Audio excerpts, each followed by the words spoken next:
네, 안녕하십니까. 김창대입니다. 제가 그동안에 짧으면 짧고 길면 길게 살아봤는데 이렇게 긴 단체명은 제가 처음 봤습니다.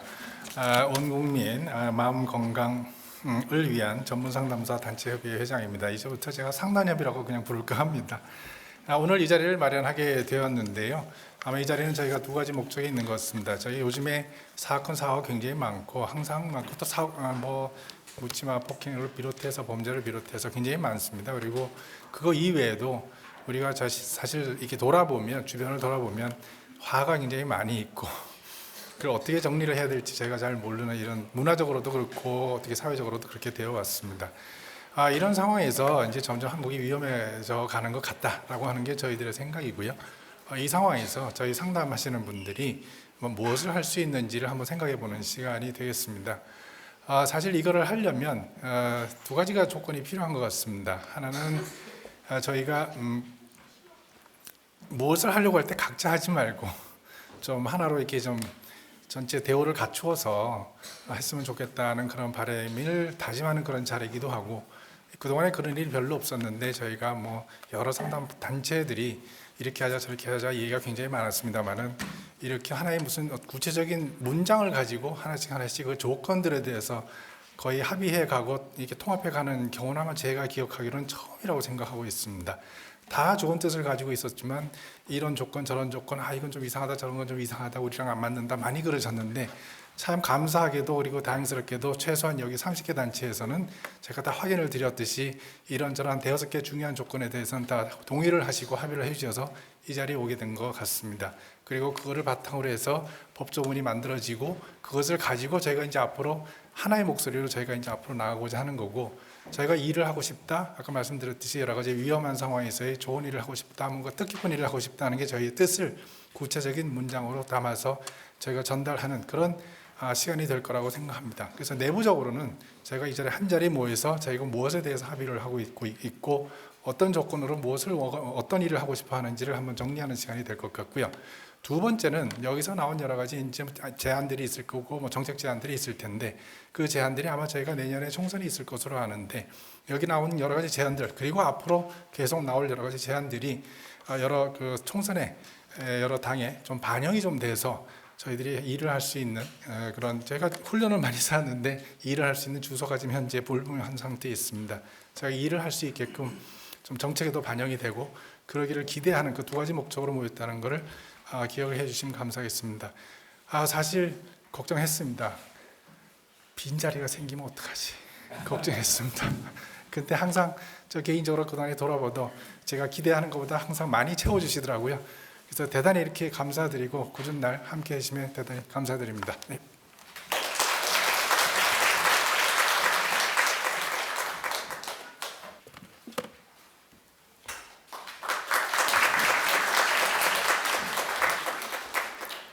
오늘 포교부장님께서 이 자리에 오셔서 여러분들을 격려하고 또 좋은 말씀을 해주셔야 되는데 일정상 바쁘셔서 제가 연구실에 사무국장으로 있는데요. 저보고 죄송스럽지만 여러분들께 양해를 부탁드리고 좀 대독을 해달라고 하셔서 제가 왔습니다. 이 점 넓으신 아량으로 양해해 주시면 감사하겠습니다. 축사, 대한민국을 살립시다. 국민들의 마음 건강이 화두가 되고 있는 이 중차대한 시기에 온 국민 마음 건강을 위한 정책 세미나가 열린다는 소식을 듣고 너무 기뻤습니다. 최근 국내에서 발생한 위험한 사건, 사고로 인해 많은 사람들의 마음 건강이 위협받고 있는 것이 현실입니다. 이에 대한민국의 상담 관련 분야의 체계와 다양한 분야의 전문가들이 모여 국민들의 마음을 위로하고 나아가 정책 제안 및 논의의 시간을 마련한 것이 오늘 이 자리인 것으로 알고 있습니다. 이번 세미나를 통해 먼저 국민의 마음 건강 위기를 진단하고 이어서 통합적 전문 상담 서비스 체계 구축에 대한 주제를 논의한다고 들었습니다. 세부 발표를 보니 국민 마음 건강을 위한 상담의 역할, 그리고 법제화를 위한 통합 등 지금 시대가 요구하는 내용의 구성되어 있어 더욱 눈길이 갑니다. 이번 발표를 통해 온 국민의 마음 건강 위기 극복이라는 당면 과제에 대한 환기와 이를 위해 노력하고 있는 상담 분야 종사자들의 역할에 대한 이해가 깊어져 관련 법안의 법제화라는 결실로까지 이어졌으면 합니다. 더불어 국민을 살리고 공동체의 회복을 돕기 위해 명상 상담의 다양한 이론과 실천 방법들이 공유되고 명상 상담 전문가들이 함께하는 것은 당연한 일입니다. 뜻하는 목표가 관철될 때까지 한 마음으로 전진하는 동반자가 되고자 합니다. 끝으로 오직 할 뿐 온 국민을 함께 살립시다. 2023년 8월 29일 대한불교 조계종 포교부장 선업 대독.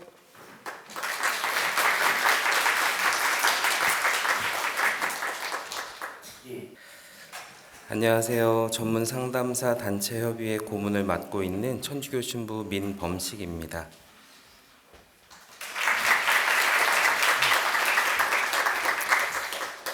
무엇보다 먼저 오늘 이렇게 온 국민 마음 건강을 위한 정책 세미나가 열리게 된 것을 축하드립니다.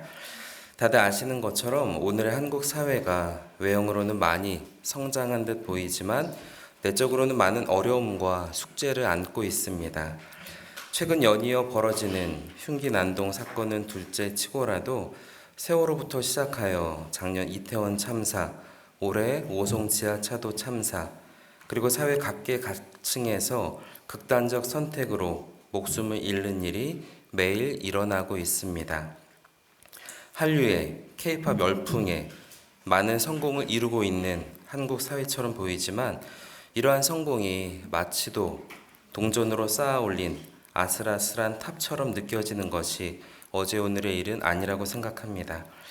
사회 공동으로 추구하는 합의된 가치, 나 혼자 잘 살아서 될 것이 아니라 서로 함께 잘 사는 것이 참된 행복이라는 보편적 가치를 잃어버리고 진영으로, 이념으로, 이기적 개인주의와 무관심으로 저마다 자기 목소리만을 내고 있습니다. 국민의 생명뿐만 아니라 마음 건강도 돌보아지지 않고 각자 도생으로 살아남을 것을 요구받고 있는 안타까운 현실입니다. 이러한 현실에서 정부는, 정치권은, 종교계는, 사회 지도층은 무엇을 하고 있는지 그 책임을 묻지 않을 수 없지만 그들의 책임을 묻는 것만이 아니라 시민사회와 전문가 단체 또 우리 각자가 할 수 있는 역할을 고민하고 실천하는 것 역시 필요한 때입니다. 이런 상황에서 여러 상담 관련 단체가 뜻을 모아 전문 상담사 단체 협의회를 구성하고 국민의 마음 건강을 돌보는 정책을 제언하기 위해 모인 것은 매우 뜻깊은 일입니다.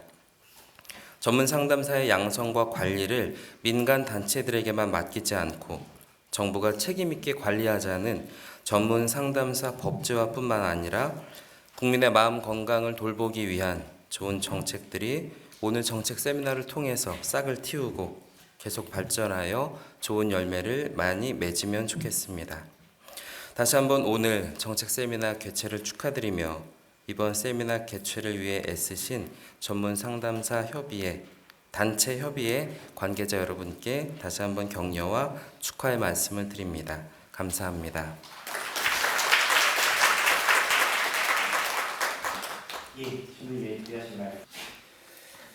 네, 오늘 오시기로 하셨던 이상옥 목사님께서 학교 사정으로 못 오셔서 제가 대신 왔고 저는 한국 상담 서비스 네트워크에서 이사를 맡고 있고 한국 목회상담협회 회장으로 일을 하고 있습니다.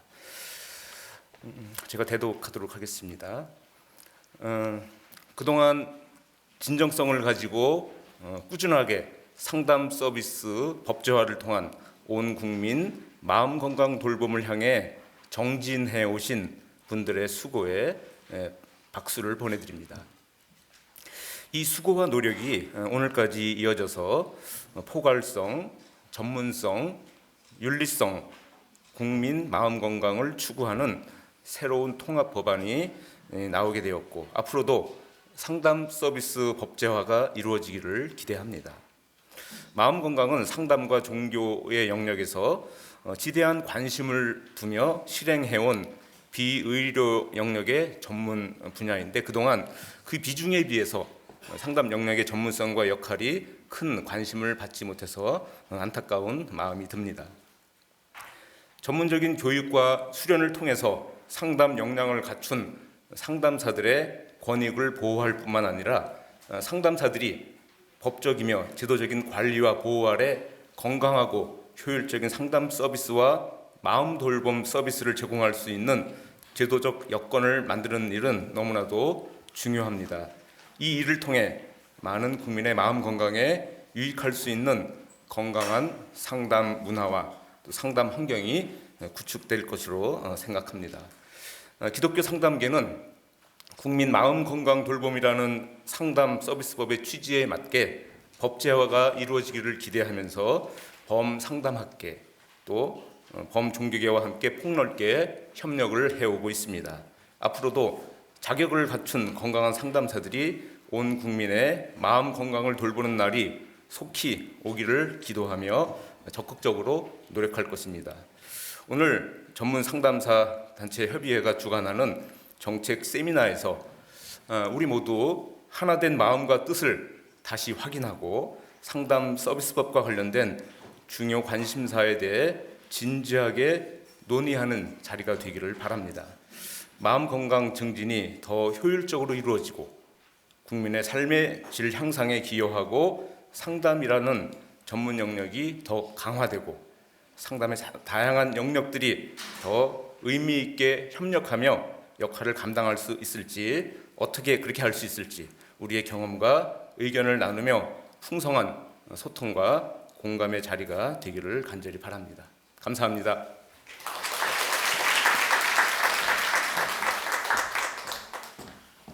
예. 안녕하세요. 심상정입니다. 반갑습니다.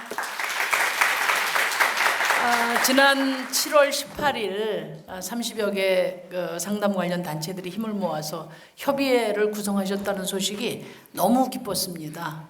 그래서 그런지 오늘 이 자리에 에너지가 넘치는 것 같아요. 정말 위기의 대한민국에 꼭 필요한 파트너 우리다.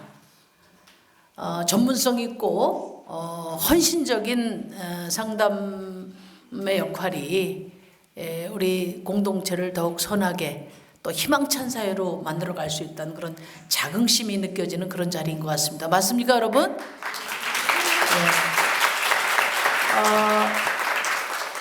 오늘 공동 주최를 하신 분들이 3당 분들이 다 계신데 이상하게 우리 상담사협회에서 이 큰 행사를 하면은 꼭 일정이 겹치는 것 같아요. 오늘 양당이 다 지금 저기 어디 밖에 나가서 워크숍을 하고 있다 보니까 국회가 조용하고 카메라도 다 글로 쫓아가고 그렇게 됐습니다. 그렇지만 이런 정말 시대에 부합하는 그런 정책과 제도를 만들어 나가는데 예인선의 역할이 필요합니다. 그게 바로 정의당과 저의 역할이라고 생각하고 그동안에 그 상담협회를 비롯한 또 여기 우리 종교단체에서 스님, 신부님, 목사님 다 오셨는데 너무나 열심히 애를 써주셨기 때문에 이 국회 안에서 상담 직역의 전문성 제고를 위한 제도화가 꼭 필요하다 이런 인식이 확산되고 있습니다. 이번 정기국회 때 최선을 다해서 하여튼 집중적으로 여러분과 제가 한번 또 노력을 같이 해보려고 합니다. 이 앞에 우리 정의당의 강은미 의원님이 이따 말씀하시겠지만 보건복지위원회입니다. 그래서 그 국민의힘 또 민주당 의원님 저도 열심히 만나고 있고 또 우리 여기 대표님을 비롯한 거의 국회 와서 사시다시피 할 정도로 애를 쓰고 계시기 때문에 이게 시대적으로 꼭 필요하고 또 국회가 책임져야 될 일이기 때문에 저는 끝내될 거라고 생각합니다. 여러분들 희망을 가지시고 마지막 힘을 이렇게 집중해 주시면 감사드리겠습니다. 아까 다들 위기의 시대라고 했는데 정말 그렇습니다. 코로나 블루로 3년 지냈고 그 이후에 너무나 어렵습니다. 경제가 그 공과금 다 폭등하고 정말 서민들이 너무나 마음 들 곳이 없습니다. 거기다가 기후위기가 역대급으로 계속 이렇게 도전을 해오고 있지 않습니까? 재난은 어려운 사람들에게 약자들에게 더 가혹하다고 했는데 이렇게 중첩된 재난으로 정말 우리 국민들 너무너무 마음 한구석이 무너져 내리고 있습니다. 뭐 다 아시겠지만 극심한 불평등의 골짜기에서 사회적으로 고립된 이 사회적 고립이 잉태한 그런 흉악범죄들이 지금 또 많이 발생하니까 국민들 불안하고 그렇습니다. 제가 얼마 전에 국무총리실에서 조사한 자료를 보니까 우리 청년 중에 24만 9천 명이 외톨이로 고립돼 있다. 그게 지금 신생아 수보다 많습니다. 이것이 이제 우리 사회의 큰 위험 요소가 아닐 수 없습니다. 그래서 이런 복합 위기의 시대에 무너져 내리는 국민의 마음을 붙잡아줄 그리고 그런 여러분들 그 최전선에서 국민의 마음을 보듬고 챙겨야 할 그런 여러분들의 역할이 절대적으로 필요하고 그렇기 때문에 여러분들이 또 이렇게 발벗고 나섰다고 생각합니다. 저도 정치를 하고 있지만 정치는 현실입니다. 그리고 정책은 현장에서 나옵니다. 사실 지금 이 어려운 시기에 정말 전문성 있고 신뢰할 만한 상담사를 찾기가 어렵다고 국민들이 많이 말합니다. 뭐 민간단체도 난립하고 있고 단 몇 시간이면 또 자격증이 이렇게 부여되는 그런 유사 자격증도 난무하고 있지 않습니까? 그렇기 때문에 이 상담사의 육성과 관리 그리고 자격을 갖춘 유능하고 헌신적인 상담사들에게 권위를 부여하는 이런 역할들이 저는 공적인 역할이고 책임이다 그렇게 생각합니다. 아무튼 제도화되지 않은 그런 문제 제기는 신기루와 같다. 이게 제 오랜 의정 생활에서 느낀 바이거든요. 그래서 오늘 여러분들이 하고 있는 온 국민 마음 건강을 위한 정책 세미나가 아마 국회 안에 또 다른 울림을 줄 것이라고 저는 확신합니다. 오늘 이 자리가 정기국회의 입법화를 촉구하는 출정식이다. 맞습니까? 늘 여러분들과 같이 하겠습니다. 그동안에 제가 사선 의원인데요. 뭐 아무리 당이 작아도 다른 큰 당들이 주목하지 않지만 절대 포기할 수 없고 절대적으로 이 사회에 필요한 그런 법과 제도를 저희가 이끌어내서 제도화했던 경험이 있습니다. 그래서 하여튼 큰 당들이 다 와서 손금 움켜쥘 때까지 제가 앞에서 힘겹지만 우리 강은미 의원하고 함께 최선을 다하겠다는 약속을 드립니다. 힘내십시오. 감사합니다.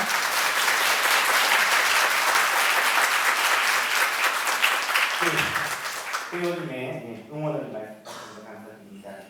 두 번째로 늘 저희 이 상가복지와 함께 해주신 정의당의 강은미 의원님 모시고 축사하도록 하겠습니다.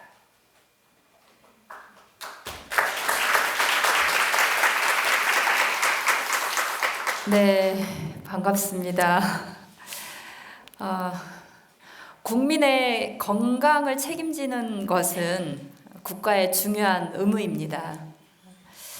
몸 건강을 책임지는 것은 제도화된 지 오래돼 있지만 실제로 마음 건강은 국가에서 손을 놓고 있었던 것 같습니다.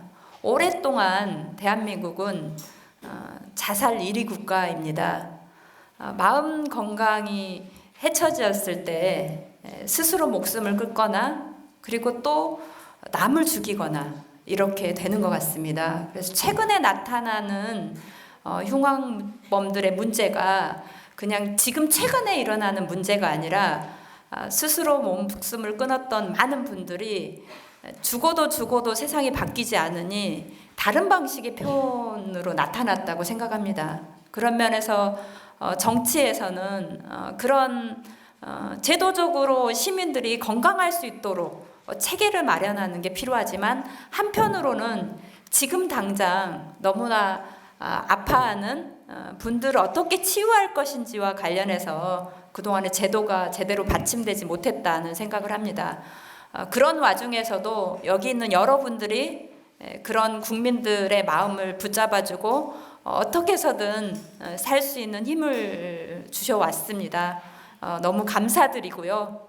너무 늦었지만 지금 우리 심상정 의원님이 대표 발의한 이 법안이 반드시 이번 정기국회에 통과해서 국가가 시민들의 마음 건강도 지킬 수 있도록 제도화해야 된다고 생각합니다. 다행히 우리 앞에 계신 많은 종교 지도자들께서 다른 것들은 여야가 분쟁을 하고 또 의견이 맞지 않아서 법 하나 통과하기가 정말 어려운데 이 법은 여당도 야당도 많이 동의하는 분위기가 만들어졌습니다. 여기 있는 분들의 노력이라고 생각하고 그 힘을 바탕으로 해서 상임위에서 적극적으로 이 법이 논의가 되고 통과가 돼서 우리 여기에 계신 전문가들이 실제로 전문가로서 인정을 받고 또 전문가가 아닌 사람들이 오히려 이 시민들의 건강을 지킨다는 명분으로 더 건강을 해치는 그런 일이 발생하지 않도록 노력을 해야 될 것 같습니다. 여러분들과 함께 우리 심상정 의원님과 함께 힘을 모아서 이번에 정기국회에 반드시 통과시킵시다. 네, 열심히 하겠습니다. 감사합니다.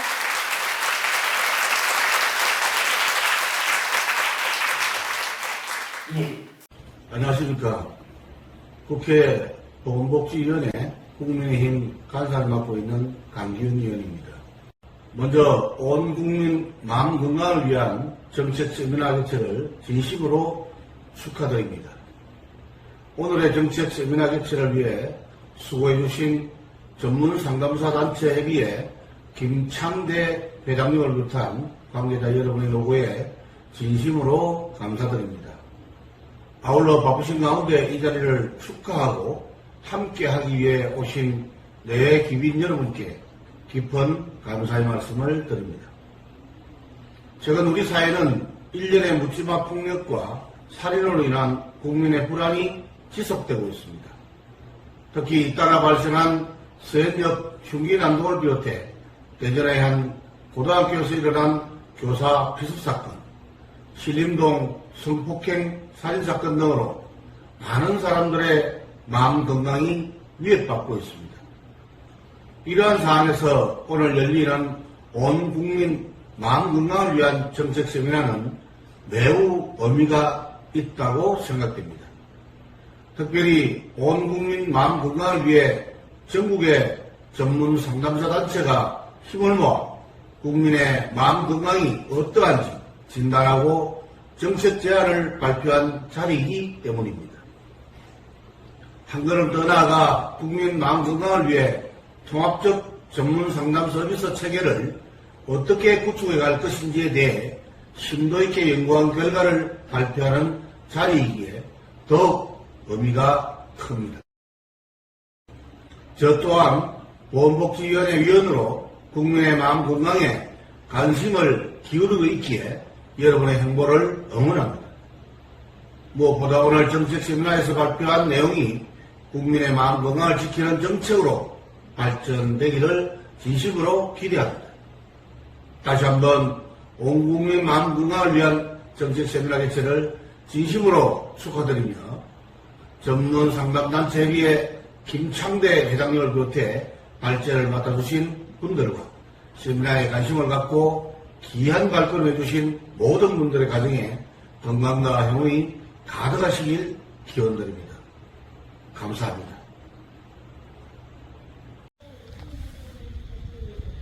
안녕하세요. 국회 보건복지위원회 소속 경기 용인시병 국회의원 더불어민주당 정춘숙입니다.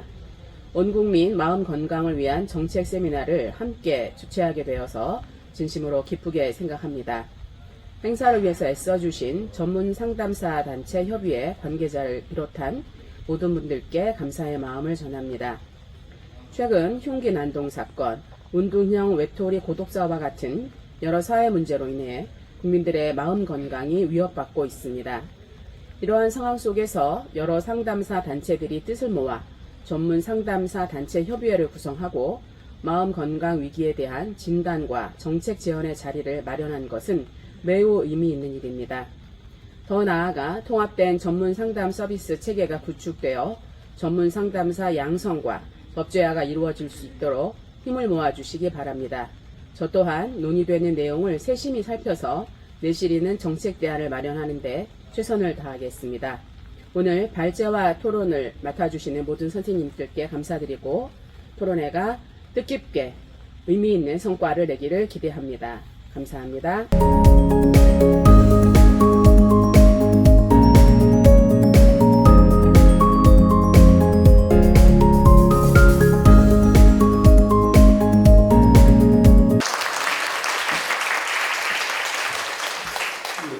원래 저희 그 학회장님이 참석을 하셔야 되는데 갑자기 그 해외 출장 관계로 제가 대신 발표를 하게 됐습니다.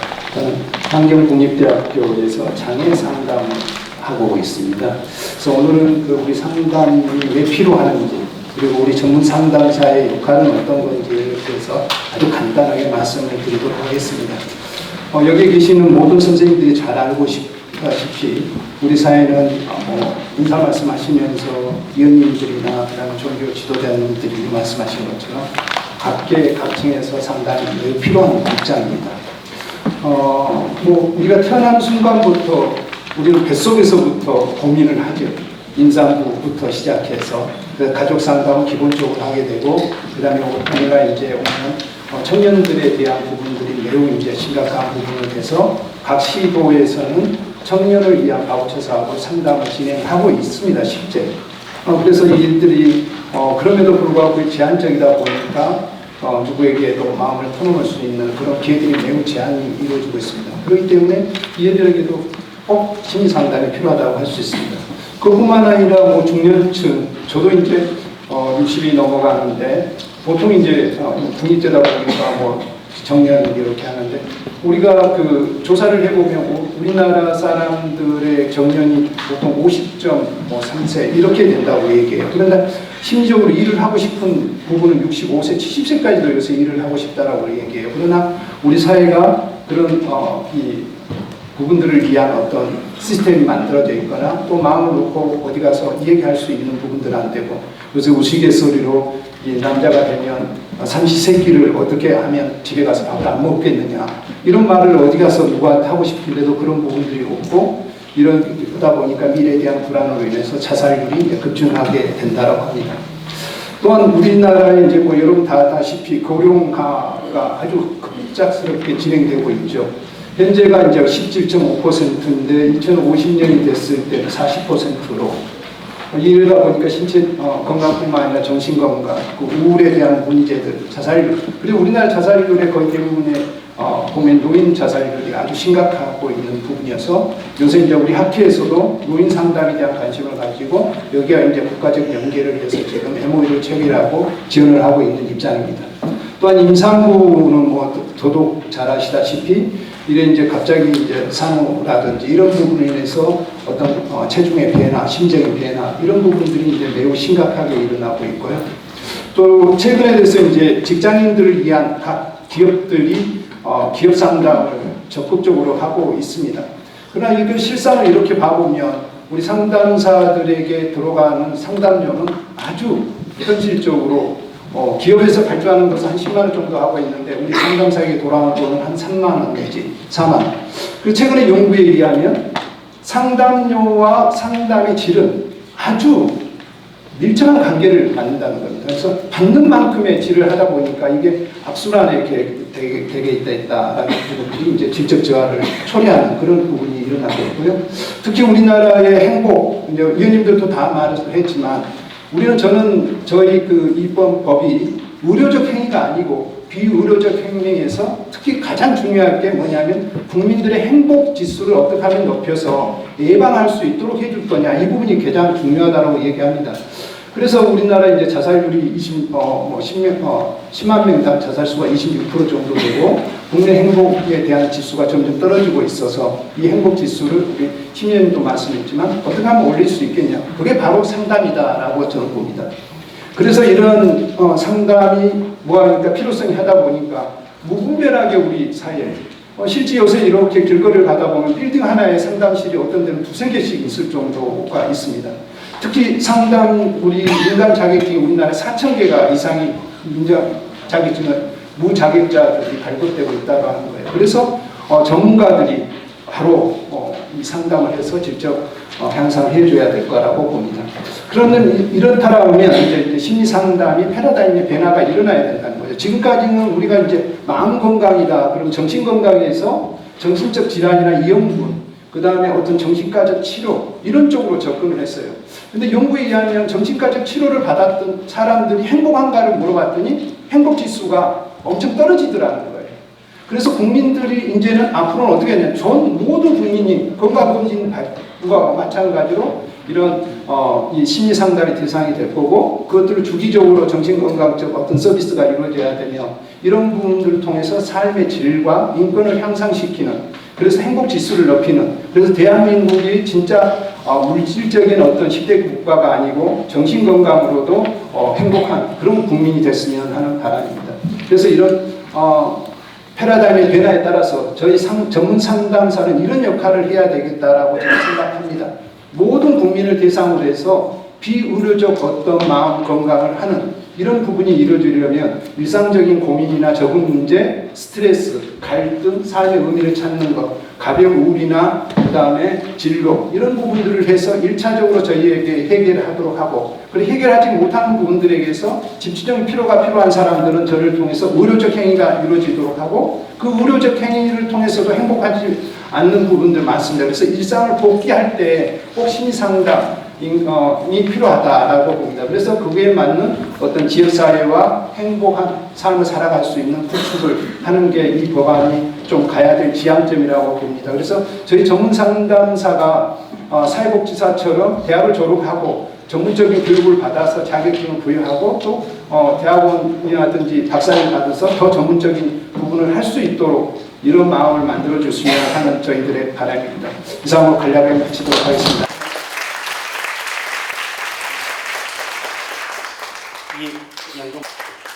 네, 5분의 시간을 지키기 위해서 노력해 보겠습니다.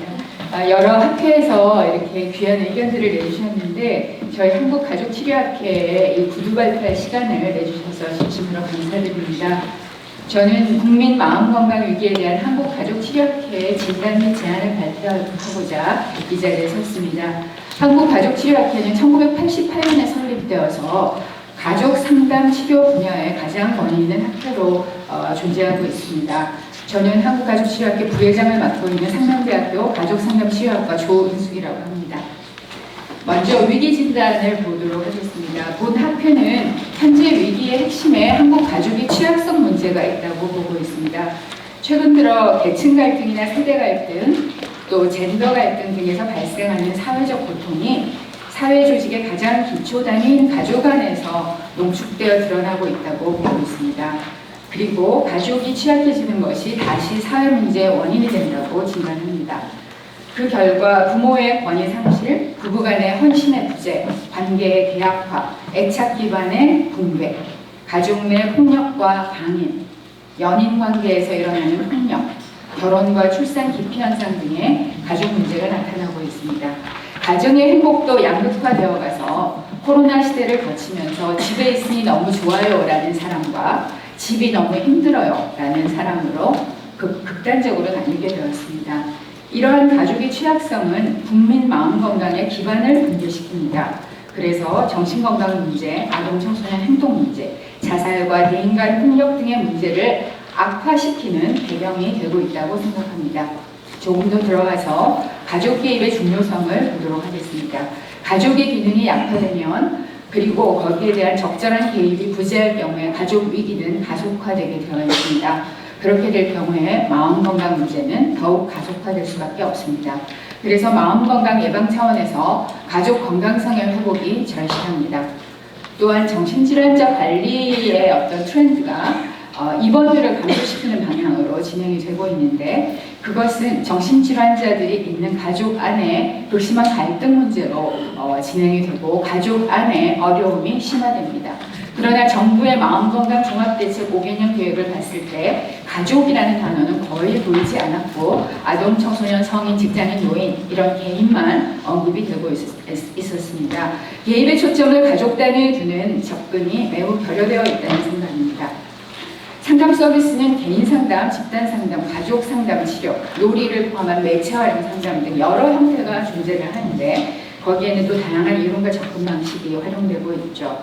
가족 상담 치료는 개인 내담자가 온다 할지라도 문제를 유발 유지시키는 가족의 역기능적 관계 개선에 초점을 두기 때문에 가족 취약성 개선에 가장 특화되어 있는 상담 기법입니다. 이런 점에서 가족 상담 치료는 정신건강 전문 영역에서 독특한 기여를 하고 있다고 생각이 됩니다.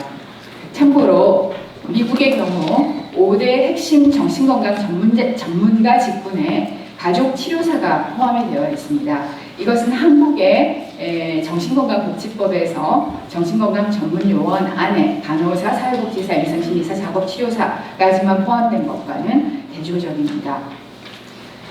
이에 본 학회에서는 다음과 같은 정책 제안을 하고자 합니다. 첫 번째, 개인을 대상으로 하는 마음건강 서비스 안에 가족상담 치료 전문가가 반드시 배치되어야 한다고 생각합니다. 개인의 마음 건강의 바탕이 되는 가족 건강성 향상을 도모할 필요가 있습니다. 두 번째는 법령상 현재 정신건강 전문 요원의 직군에 저희 전문 상담사가 포함되어 있지 않은 것이 정말 저희가 너무나 아쉽지만 가족 상담 치료를 포함한 다양한 상담 전문가들이 마음 건강 사업에 보다 적극적으로 참여할 수 있는 정부 해당 부처의 행정적 조치를 요구합니다. 세 번째는 마음건강 서비스의 질은 결국 종사 전문가들의 질과 직결되기 때문에 상담 전문가들의 다양성을 포괄하는 동시에 전문성을 보장하는 자격제도 개선과 자격관리 그리고 이에 병행되는 상담사 처우 개선을 통한 서비스의 질을 확보가 중요하겠습니다. 이상으로 한국가족치료학회 위기진단 및 정책제안 발표를 마치겠습니다.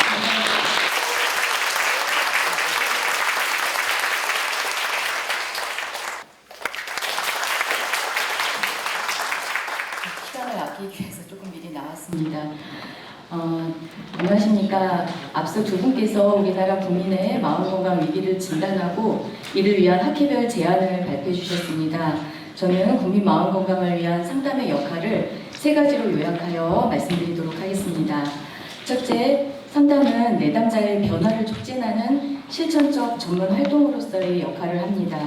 잘 알고 계시듯이 상담은 과학자 실무자 모델에 기반하여 이루어지는 전문 활동입니다. 상담사는 이러한 모델에 근거하여 교육과 훈련을 받으며 과학자이자 실무자로서의 역할을 하고 있습니다. 과학자로서 상담사는 인문학적, 철학적, 종교적 이해에 기반한 이론과 지식을 익힙니다. 뿐만 아니라 생물학적, 과학적인, 또 증거기반적인 이해에 기반한 이론과 지식을 익힙니다. 이러한 인간에 대한 다양한 각도에서의 이해를 바탕으로 심적인 고통을 겪는 인간이 어떻게 자신을 수용하고 본인이 원하는 방향으로 변화해 갈지 그 변화의 기제를 공부하고 연구합니다. 실무자로서 상담사는 상담관계를 바탕으로 변화를 촉진하는 전문적인 대화 과정을 통해 상담을 진행하며 이뿐만 아니라 다양한 전문적인 스킬과 또 매체를 활용함으로써 언어적, 비언어적으로 고통을 겪고 있거나 더 나은 삶을 살기 원하는 내담자에게 전문적인 도움을 줍니다. 이러한 상담의 역할은 일상에서 누군가의 이야기를 잘 들어주고 조언을 잘해주는 친절한 어떤 사람의 그것을 넘어 수년간의 전문적인 공부와 실무 수련을 겸해야 비로소 가능한 일이며 이렇게 준비된 상담사들이 사회 곳곳에서 발생하는 위험과 위기, 또 재난 등의 상황에서 인간이 겪는 다양한 트라우마, 고통을 경감시키고 또 새로운 삶으로 나아갈 수 있게 하는 역할을 할 수 있습니다. 다음 장은 그냥 얼른 읽어드리려고 했는데 조금 쑥스러워서 책자에 있는 걸 읽으시는 걸로 가름하겠습니다. 다음 넘겨주시면 두 번째로 상담은 인간의 성장을 지향하는 예방 발달적 전문 영역으로서의 역할을 합니다.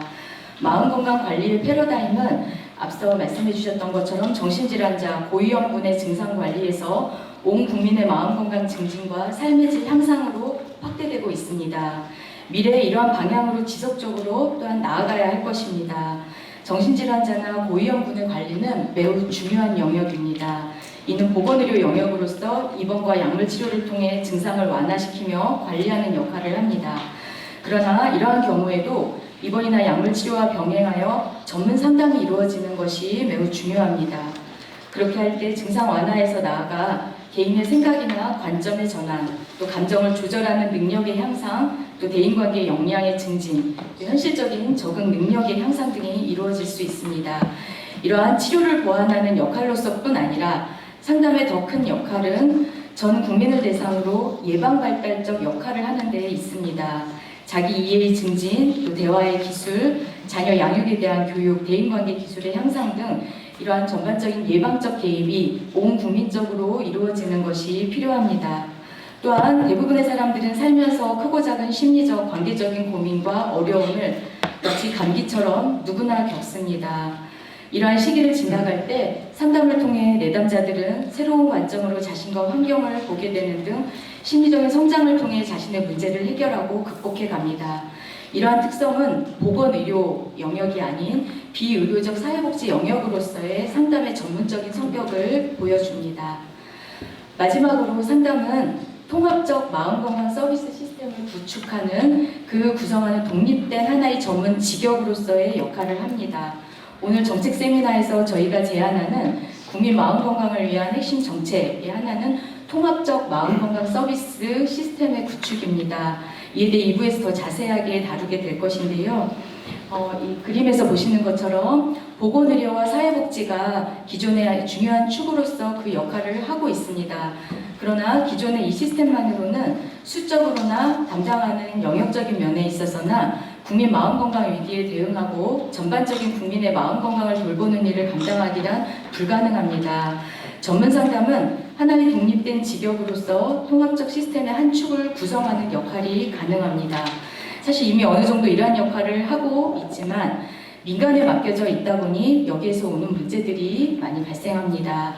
따라서 정리를 해보면 전문 상담의 역할에 대한 국민적인 이해와 필요는 이미 상당히 높아져 있습니다. 이러한 국민의 목소리와 요구를 수렴하여 정부 차원에서 적극적인 관심을 갖고 또 전문 상담 영역을 법과 제대로 체계화할 것을 촉구합니다. 감사합니다.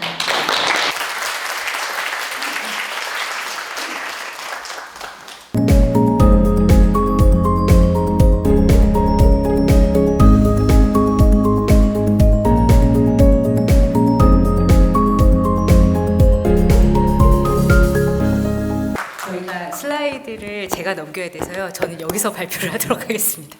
네, 일단 간단하게 이제 보시면 카운셀링 메디컬 소셜 네트워킹 모델이라고 해서 상담자가 할 수 있는 지역 안에서의 역할과 그거에 대한 의무, 권리에 대한 부분을 정책적으로 좀 제안을 하고 실제 저희가 지속적으로 이야기하는 의료와 비의료적인 개입에 대해서 같이 보시도록 하겠습니다. 실제 이렇게 조금 강렬한 사진 이런 것들을 많이 보는데 제가 얘기하고자 하는 거는 이런 부분입니다. 병원에서 진료를 하시게 될 때 다 병원을 가셔서 경험을 해보셨지만 실제 지금 정신과 닥터하고 만약에 제가 정신의학과, 신경정신과가 아니죠. 정신의학과에 가서 우울합니다. 혹은 외롭고 괴롭고 슬프고 자살 충동이 일어납니다. 그래서 집중도 안 되고 수면 장애가 있습니다. 라고 이야기를 할 때 의사 선생님들이 머릿속으로 무엇을 생각하고 있냐면 실제 이분들은 우울증인가? 그러니까 지금 저희 상담사들이 이야기할 때 우울증인가? 이렇게 이야기를 하실 수 있죠. 근데 정신과 닥터는 이렇게 얘기할 수 있습니다. ADHD인가? 그래서 다시 물어봅니다. 실제로 이분들이 다시 물어보는 게 지금 문제가 되는 게 뭔가요? 현실적으로 그랬을 때 이분이 만약에 집중력이 문제가 됩니다 라고 하면 ADHD 계열의 약인 메치페니테이트를 처방할 확률이 높습니다. 근데 만약에 이분이 잠이 안 와요. 수면 문제가 있고요. 우울해요. 그리고 가장 중요한 거는 자살 행동, 자해 행동을 합니다. 라고 할 때는 모두 상담해 보셔서 이제 얘기를 들으셨겠지만 재웁니다. 실제 그런 위험 행동을 안 하게 만들어야겠죠. 근데 여기서 이렇게 얘기 드리는 건 좀 극단적이긴 하지만 우리 모두 병원에 가봐서 압니다. 예를 들어서 감기, 우울은 마음의 감기라고 부르듯이 감기라고 했을 때 감기를 낫게 하진 않습니다. 감기의 증상을 감소시키죠. 목이 아프면 목의 증상을 감소시키고 콧물이 나오면 콧물을 덜 나게 합니다. 감기를 완치시키는 게 아니고 감기의 증상을 감소시킵니다. 실제 이분들이 이렇게 해서 약을 처방하고 주사를 주고 이러한 상황이 있는 이유가 보시면 아시겠지만 실제 저희가 이게 지금 2023년 데이터고요. 2021년, 2023년 두 가지 데이터를 갖고 왔는데 의사 1인당 일평균 환자 수 분포고요. 오른쪽에 보시면 정신병원에서 그러니까 정신의학과에 방문하는 내담자 수입니다. 환자 수죠. 보시면 1인 1평균 환자 수는 49.2명입니다. 아침 9시 반에 출근해서 4시 반에 퇴근하고 중간에 점심시간 2시간 빼고 최저 인원이 49명이고요. 지금 보시면 아시겠지만 가장 많이 보는 인원수는 142명입니다. 네, 놀래시면 아니 됩니다. 네, 그러니까 이분들이 상담이라는 것을 실제 정말 할 수 있는가? 할 수 없다고 얘기하지 않습니다. 근데 물리적 상황에서 병원에서 근무하시는 분들이 약을 처방한다는 것의 의미가 무엇인가? 그리고 아시겠지만 제가 실제 지금 의대에 있고요. 병원을 왔다 갔다 하면서 얘기를 들을 때 간호사분이 뭐라고 하시냐면 오늘 이제 의사 선생님이죠. 과장님 오늘 82분 보셨어요. 이렇게 얘기하시거든요. 그러니까 아침 9시 반부터 시작하셔서 4시 반 퇴근하실 때까지 89명 100분을 보시면 박수 치세요. 네. 그렇다는 얘기는 정말 3분 진료라는 얘기가 물론 그쪽은 변화하고 있죠. 3분 진료라는 얘기가 괜히 나온 게 아닙니다. 그랬을 때 우리는 무엇을 할 수 있고 이분들이 무엇을 할 수 있는가 이 얘기를 왜 하는가 라고 했을 때 직역 저희로 이야기하지만 직업윤리입니다. 직역의 구분, 할 수 있는 것과 할 수 없는 것을 구분하는 것. 그래서 이런 표현들 되게 많이 쓰시잖아요. 중독 상담이나 액트할 때 이런 표현 가장 많이 나온다고 하는데 변화시킬 수 없는 것들을 받아들이고 변화시킬 수 있는 것들을 변화시키는 용기. 이 두 가지를 구별한다는 건 결국 내가 할 수 있는 것과 없는 것을 구분해서 내가 할 수 없는 것을 명확히 이야기를 하고 리퍼를 할 줄 아는 능력. 그게 프리메디칼에서 가장 우선시 되어야 되는 능력이라고 생각합니다. 그리고 그거는 전문적인 능력 입니다. 우리가 문제가 되는 게 전문적인 능력 너희들이 갖춘 게 뭐야? 라고 얘기했을 때 실제 구분을 할 수 있는가 내가 할 수 있는 것과 없는 것을 상담으로 가능한 것과 상담으로 없다라는 게 아니고 어렵고 불편한 게 무엇인가 라고 얘기했을 때 방금 제가 보여드린 게 실제 이겁니다. 이게 신경발달 장애에 이상심리 하시는 분들 다 아시겠지만 신경발달 장애에 들어가 있는 하위 질환, 그러니까 디스오더의 명칭들입니다. 이런 부분들을 실제 오른쪽에 보시면 변형계라든지 미드브레인 중뇌라든지 이런 실제 사람이 태어나서 발달하는 과정에서 신경 발달이라든지 뇌의 발달 문제로 인해서 발달 장애가 온 부분입니다. 이렇게 신경의 문제, 실제 발달 구조의 문제가 되었을 때 상담이라는 측면, 언어, 버벌이라는 측면으로 인터벤션이 들어갔을 때 과연 우리가 할 수 있는 게 어디까지일까? 이거를 전문적으로 구분할 수 있는가? 이게 바로 익스퍼트라고 부르면 전문 능력이라고 봅니다. 실제 이런 분들을 우리가 붙잡고 있지 않고 여기 오신 분들 다 아실 겁니다.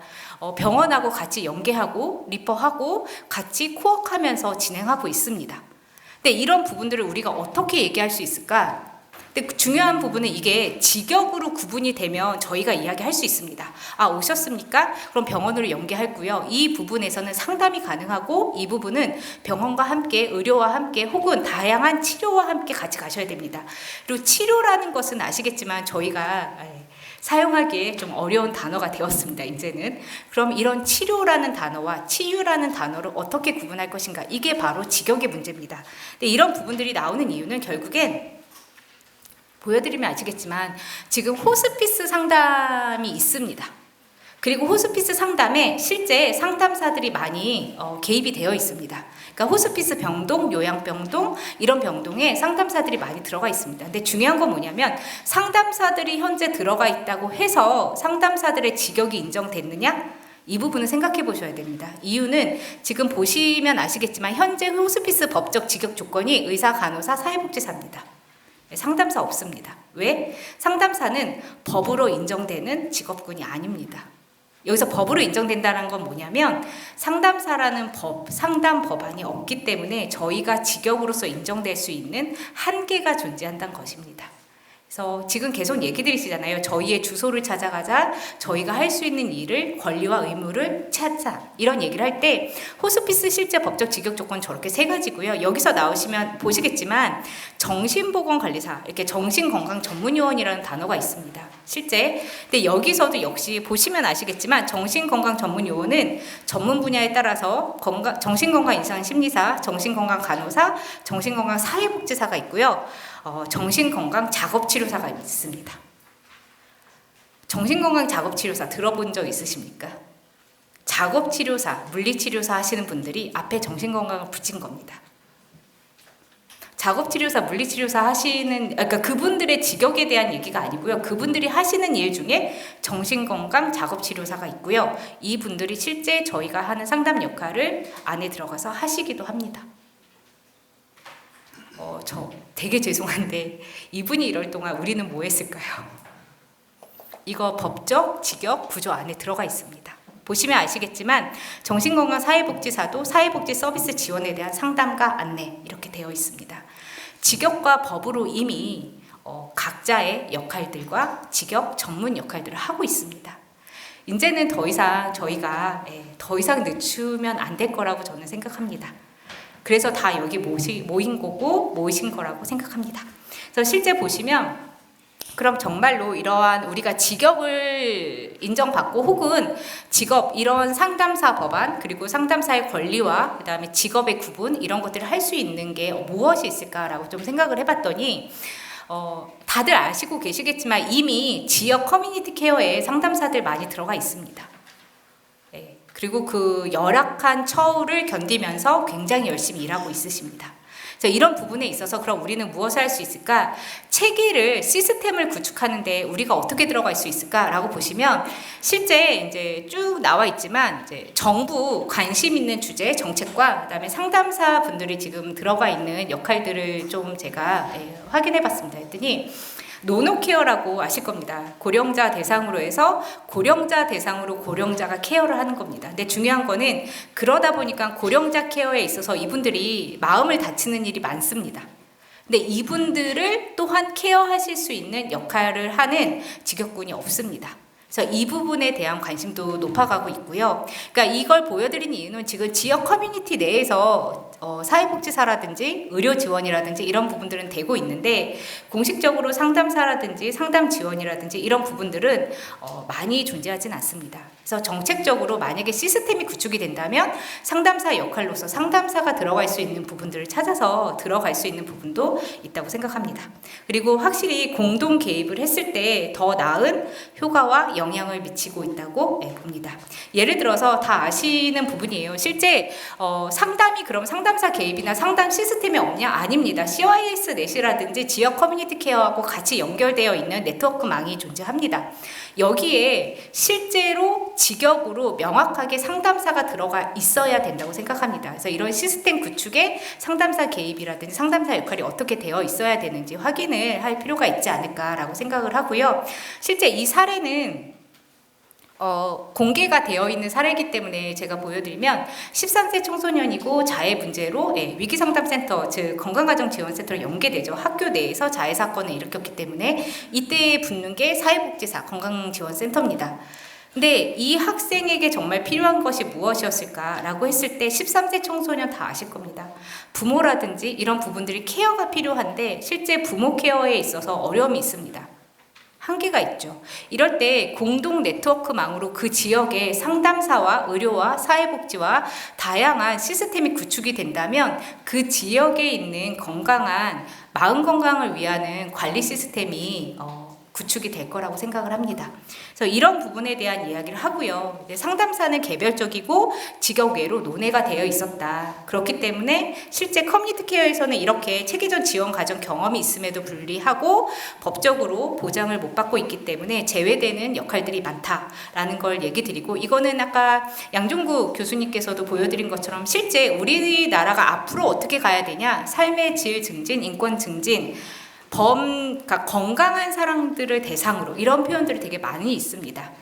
그랬을 때 우리가 할 수 있는 게 뭐냐? 프리메디컬 입장에서 메디컬 쪽으로 연계하는 것, 정책적으로 지역사회에서 구축을 했을 때, 시스템 구축을 했을 때 상담자가 들어가서 할 수 있는 역할을 찾는 것, 이런 부분들이 앞으로 재현이 되어야 할 것이라고 생각합니다. 그래서 실제 재난시 또 이런 얘기들도 많죠. 재난시에 있을 때 의사랑 사회복지사가 들어가면서 심리지원이라고 부르는 상담사 개입이 있을 때 더 효과가 있다라는 것이 많이 연구에서도 드러나고 있습니다. 그래서 저는 마지막으로 통합 시스템에서 일할 수 있는 인력, 여기에 상담사 교육 프로그램이 들어가면서 상담사가 전문 인력으로 서로 인정받을 수 있고 서로 일을 할 수 있는 그런 분위기와 그다음에 직역 보장 체계가 실시되어야 된다고 생각합니다. 이걸 위해서 더 높은 상담사 교육 질도 보장이 되어야 되고 교육 시스템도 안정적이게 보장이 되어야 된다고 생각합니다. 그리고 이를 위해서 더 많은 상담사분들이 다 같이 합심해서 노력해야 된다고 생각합니다. 여기까지입니다. 감사합니다.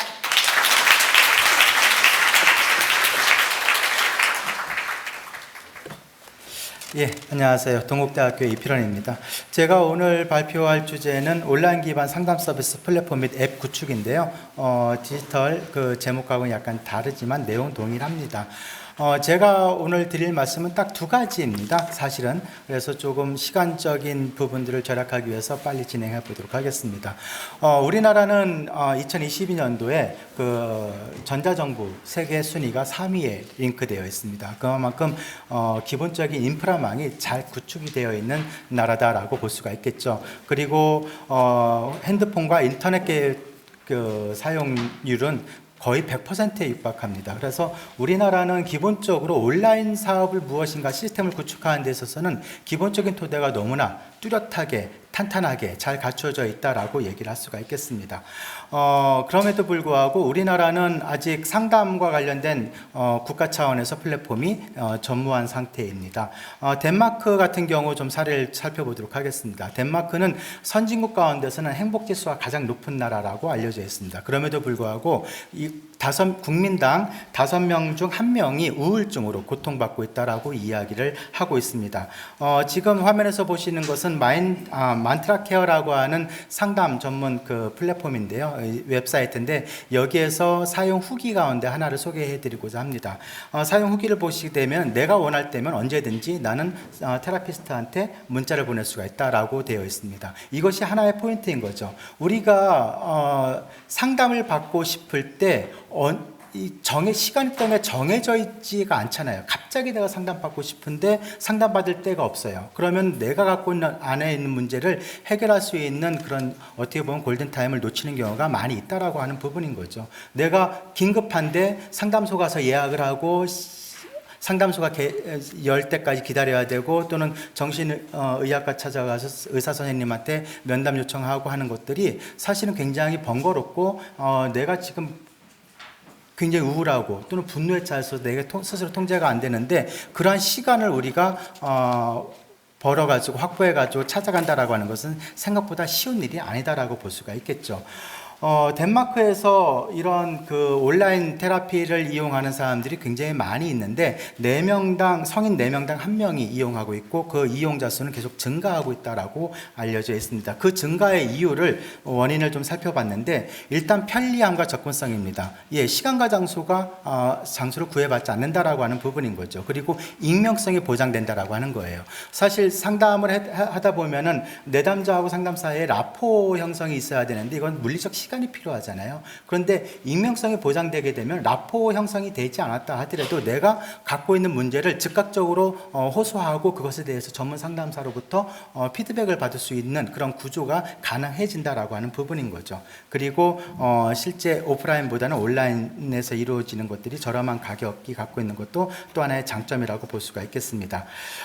그 다음으로 넘어가 보면 2009년도에 유럽의 직업 관련 그 상담 센터가 있는데 그곳에서 유럽에서는 이미 명백한 어떤 공감대가 형성이 되어 있다라고 하는 거죠. 뭐냐 하면 상담이라고 하는 것이 넓게 보게 되면은 평생교육 그리고 개인의 그 어떤 커리어와 관련된 그 매니지먼트에 있어서 상담이 굉장히 핵심적인 역할을 할 수 있다라고 하는 부분이에요. 그런데 이런 부분들은 우리가 경력 관리라든가 평생교육 차원뿐만 아니고 개인적인 정신건강, 마음건강에 있어서도 굉장히 중요한 핵심 키워드가 바로 상담이다라고 볼 수가 있을 거고요. 그래서 덴마크는 청소년들과 관련된 그런 시스템 구축에 10년 동안 정부가 구체적으로 노력을 기울였다라고 하는 부분들이 소개가 되어 있습니다.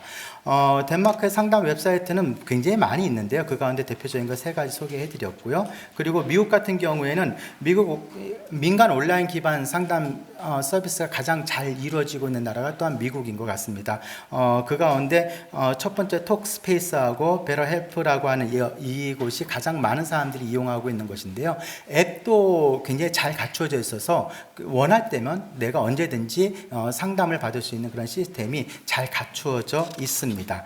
그리고 대부분은 심리 의료 상담 의료 전문가들이 같이 협업할 수 있는 그런 시스템을 갖추고 있는 것도 하나의 특징이라고 볼 수가 있겠습니다.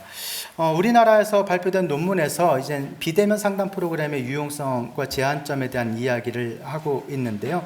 유용성은 비대면이 주는 심리적 안정감이라고 하는 것을 첫 번째로 꼽고 있고요. 두 번째는 클라이언트가 자택에서 자기가 원할 때 참여할 수 있다라고 하는 부분, 그리고 대면 상담에서 활용되는 그런 그 상담 기법이 비대면에서도 그대로 활용될 수 있다라고 하는 것이 이제 장점으로 부각이 되고 있습니다. 이에 비해서 보완점은 비대면 상담 프로그램의 경우 노인이나 장애인, 빈곤층 등 취약계층의 참여가 미흡해서 취약계층의 디지털 리터러시 역량 증진이 필요하다라고 하는 건데, 이런 것들은 우리가 사실은 기술력으로 충분히 커버할 수 있는 부분이라고 저는 생각을 합니다. 그래서 지금 현재 우리 한국 사회가 갖고 있는 디지털 역량은 이미 이러한 제한점들을 커버할 수 있는 역량은 충분히 갖추고 있다. 따라서 비대면 온라인 그 상담 시스템 플랫폼을 구축하는 것이 지금 당장 시급히 해야 될 일 가운데 하나다라고 생각을 합니다.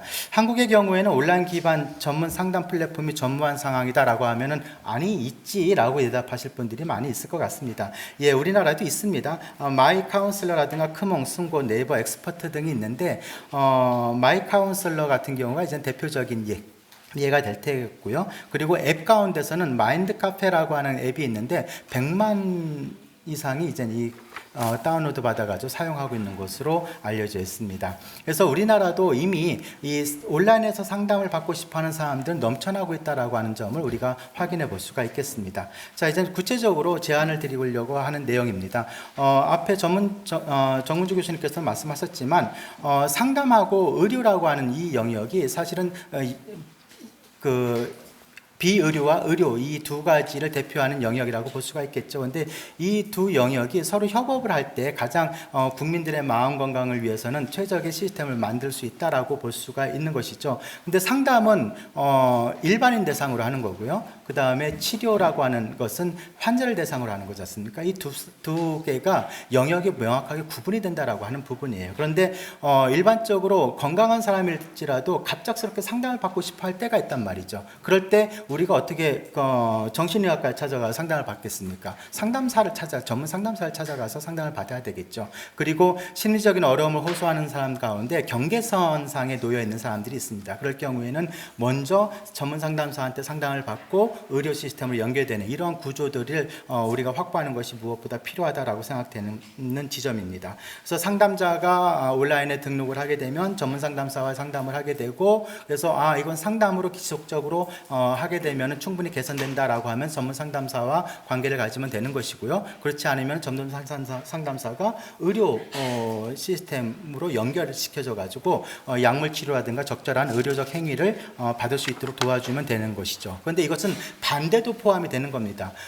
병원 정신의학과에 찾아와서 상담을 받는데 무조건 약물부터 투여하는 것이 아니고 이 부분은 상담이 먼저 필요합니다라고 해서 상담 쪽하고 연계해 가지고 이 프로그램을 돌릴 수 있는 체계만 갖춰진다고 한다면은 국민들의 마음 건강을 위해서는 굉장히 바람직한 시스템이 아닐까 생각이 듭니다. 온라인 기반 상담 플랫폼이 구축해야 될 것은 지금 너무나도 뚜렷한 그 근거를 갖고 있는 거죠. 묻지마 폭행의 사건이 매일 3건씩 발생된다고 하는데요. 이것은 통계인 거고요. 사실은 그 다음 페이지에 보시게 되면은 올해 상반기에 제3자 대상 분풀이가 861건이라고 합니다. 한 달 평균 140건이에요. 그러면 가해자, 피해자 양쪽에 직접적인 관련자 5명씩 하면은 10명이면은 한 달에 1,400명입니다. 1년이면 15,000명, 6,000명이 넘는 거죠. 그런데 그 주변에 간접적으로 연루되어 있는 사람들까지 포함하면 상담을 필요로 하는 사람들은 훨씬 더 기하급수로 늘 수밖에 없다라고 하는 부분입니다. 그래서 저는 두 번째입니다. 첫 번째는 상담과 의료가 협업해야 되는 시스템을 갖춰야 된다는 거고요. 이러한 플랫폼을 국가가 운영해야 된다라고 하는 부분입니다. 이미 상업 시장에서 이 상담에 대한 온라인 서비스가 진행되고 있지만 들어가 보시면 아시겠지만 상담료가 10만 원에서 8만 원 정도로 형성이 되어 있습니다. 지금 당장 내가 상담이 긴급한데 돈 지불하고 이런 과정을 거치는 것보다는 국가가 이런 상담 시스템을 구축해가지고 긴급 버튼을 누르게 되면 언제 어디서든지 상담을 받을 수 있는 그런 시스템이 구축이 된다면은 실제 정말 필요한 때 상담을 받아서 어떤 그 범죄를 예방할 수 있는 그런 효과를 거둬들일 수 있다라고 하는 부분인 거죠. 이미 사건이 벌어지고 이것을 수습하려면은 사회적 비용이 굉장히 많이 들어갑니다. 그런데 우리는 예방이 필요한 시점인 거죠. 그런데 예방을 해가지고 아무 문제가 안 일어나게 되면은 그 돈을 왜 투자하지라고 생각하지만 사실은 그 돈이 투자되었기 때문에 사고가 발생하지 않는 것이고 피해자가 발생되지 않고 가해자가 발생되지 않음으로써 우리 사회가 전반적으로 행복 지수가 높아질 수 있는 그러한 기반이 다져진다라고 볼 수가 있을 것 같습니다. 그래서 저는 이 두 가지 국가가 상담 플랫폼을 전문적인 상담 플랫폼을 구축해야 되고 그리고 그것은 상담과 의료가 협업 체계를 갖춰야 된다라고 하는 것을 중심으로 발표를 드렸습니다. 이상 발표를 마치겠습니다.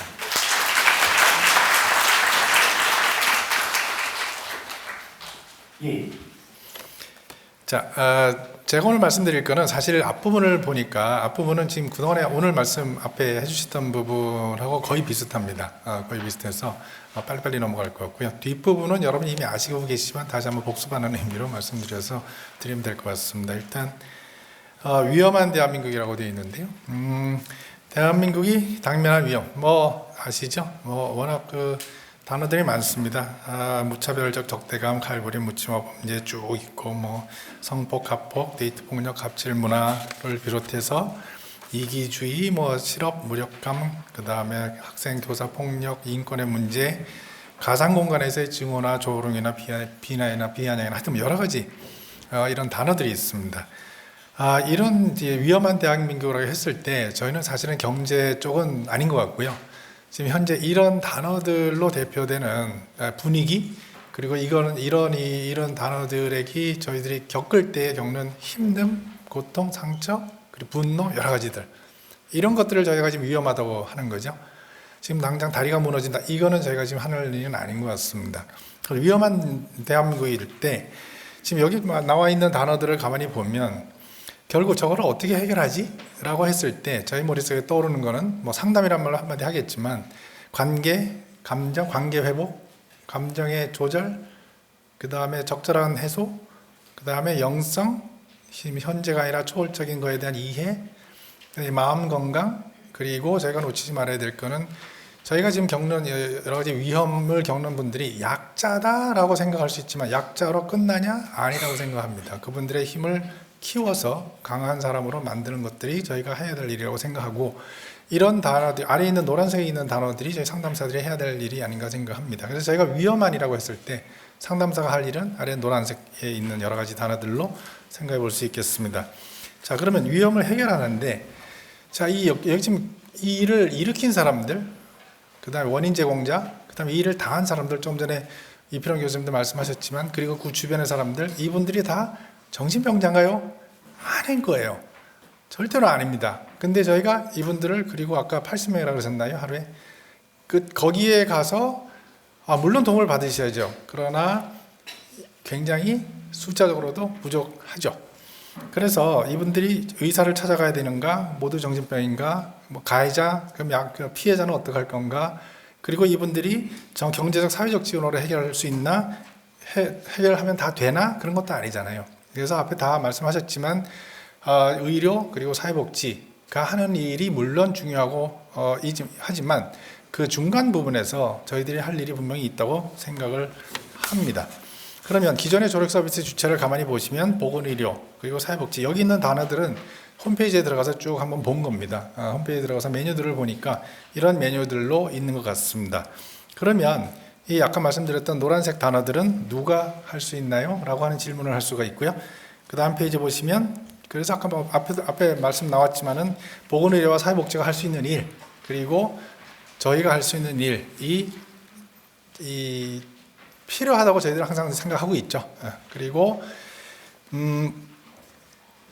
그 사이에 그 다음 페이지를 보시면 표로 나와 있는데 문제는 정신병리, 의료는 정신병리, 사회복지는 경제, 사회, 제도적인 결핍, 결여, 그리고 전문 상담은 아까 말씀드렸던 어려움들, 그리고 방법은 진단, 약물, 단기적 면담, 그리고 사회복지는 직접 지원해야 정책적인 지원, 그리고 전문 상담은 장단기 상담 서비스와 전문 영역별 상담 서비스로 정리할 수 있을 것 같습니다. 자, 그러면 저희가 이제 협력이라고 하는 얘기 하잖아요. 협력과 통합. 거기서 한 가지 놓치지 말아야 될 것은 협력이 되는, 저희 여러분들 잘 아시죠? 저기 협력을 하려면 뭐가 먼저 우선이 돼야 돼요? 각자가 구별이 먼저 돼야 그 다음에 협력을 할 수 있잖아요. 구별이 되지 않은 상태에서 협력은 저희들 뭐라 그래요? 종속이라 그러거나 하여튼 애매모호하다 이렇게 되잖아요. 확실히 영역을 구분하고 그리고 서로 무엇을 주고받을 수 있는지를 정리하고 그것을 하나의 구조와 제도로 만들어가는 것을 소위 어려운 말로 저희가 제도화라고 하고 체계라고 하는 것 같습니다. 그래서 저희가 지금 바라는 건 협력합니다. 그러나 그 전에 일단 구별을 하고 각자가 가지고 있는 강점을 확인하고 그 다음에 무엇을 주고받을 수 있는지를 제도적으로 업적으로 정해놓으면 좋겠다 하는 게 저희들이 지금 바람입니다. 자, 그 다음에 이제 협력하는 통합, 오늘 통합에 대해서 얘기를 하고 있는데, 뭐 1대3, 1대5의 개입이라고 했는데, 이건 옛날에 들은 얘기입니다. 뉴욕인가요? 제가 기억하는 뉴욕으로 알고 있는데, 거기서 한 사람의 어려움이 있으면 3명 또는 5사람이 찾아간다고 하더라고요. 그 5사람에 속한 사람들이 의사, 전문 상담사, 사회복지사, 종교인, 변호사, 필요할 때는 그렇게 해서 5사람이 찾아가서 소위 융단폭격이라고 할까요? 그런 식으로 동시에 개입하는 것에 대해서 마음이 열려 있는 것은 있으면 좋겠다. 그리고 이런 걸 시행하는 데도 있더라 하는 말씀을 드리고 싶은 거고요. 그리고 앞에는 말씀 나왔지만 치료만 할 건가? 예방도 중요하지 않을까? 사회적 비용이 오히려 줄어들지 않을까? 하는 생각도 해봅니다. 그 다음에 재난이나 외상사건이 일어났을 때 여러분 잘 아시잖아요. 처음에 의료가 먼저 들어가고 그 다음에 여러 가지 물품들이 들어가야 되고 그 다음에 일정 시간 이내에 저희가 상담사들이 잘 들어가서 도와드려야 외상으로 굳어지지 않는다는 걸 여러분 잘 아실 거 아닙니까? 그래서 저희들이 역할을 하는 것이 분명히 있다고 생각을 합니다. 자, 그런데 오늘의 전문 상담 어떤 위치냐 한번 보겠습니다. 각종 규정에서 상담의 기능은 언급하나 상담 주체를 명시하지 않는다. 아까 정문주 교수님 말씀대로 주소가 없다 하는 거죠. 기능은 많이 여기 들어가 있습니다. 그러나 누가 할래라고 했을 때 너도 나도 할 수 있다고 되어 있고 거기에 대해서 누가 제한을 하지 않습니다. 가까운 사람이 할 수 있습니다. 두 번째, 학부 대학원에서 인력 양성 중이나 자격으로 표준화되지 않습니다. 세 번째, 학교 단체에서도 전문가 양성 중이나 양성 과정이 비표준화되어 있고요. 그 다음에 양질의 양성 과정과 부실한 양성 과정이 혼재되어 있고요. 양성 교육 체제가 아닌 체계 밖에서의 개인 비용으로 자격증을 취득하는 현실입니다. 우리 다 알고 계시죠? 저희 학생들 고생 많이 하는 거 우리 다 알고 계시잖아요. 뭐 액수도 꽤 되더라고요. 근데 하여튼 이런 현실이고요. 그 다음에 부실한 민간 자격증이 난립하고 있으나 아무도 책임지지 않고 상담학계에서 힘을 모아야 하나 방향성이 있어서 갈등과 충돌이 있어 왔습니다. 그러나 아까 오늘 말씀 처음에 드렸듯이 저희가 오늘 30개 또 그 이상의 단체가 같이 힘을 모았다고 하는 게 그냥 우리 잘하자가 아니었고 구체적인 조건과 저희가 앞으로 나아갈 방향에 대해서 여러분이 같이 뜻을 모아주시고 뜻이라고 하는 막연한 것뿐 아니라 구체적인 내용에 대해서도 동의를 해주신 걸로 저희가 이해하고 있습니다. 그래서 해결 방향은 비어있는 아까 동그라미 3개 보여드렸을 때 비어있는 영역에 책무성 있는 전문적 조력 서비스를 위해서 전문 상담사의 국가 차원의 체계적 양성과 질적 표준화를 위해서 전문 상담사 자격의 법제화가 필요하다. 여러분 우리 뭐 다 아는 말씀이시죠. 그리고 통합된 목소리로 라는 말씀을 드리고 싶습니다. 그러면 쟁점에 대해서 상담학계의 협력과 통합, 이제 내부적인 얘기입니다.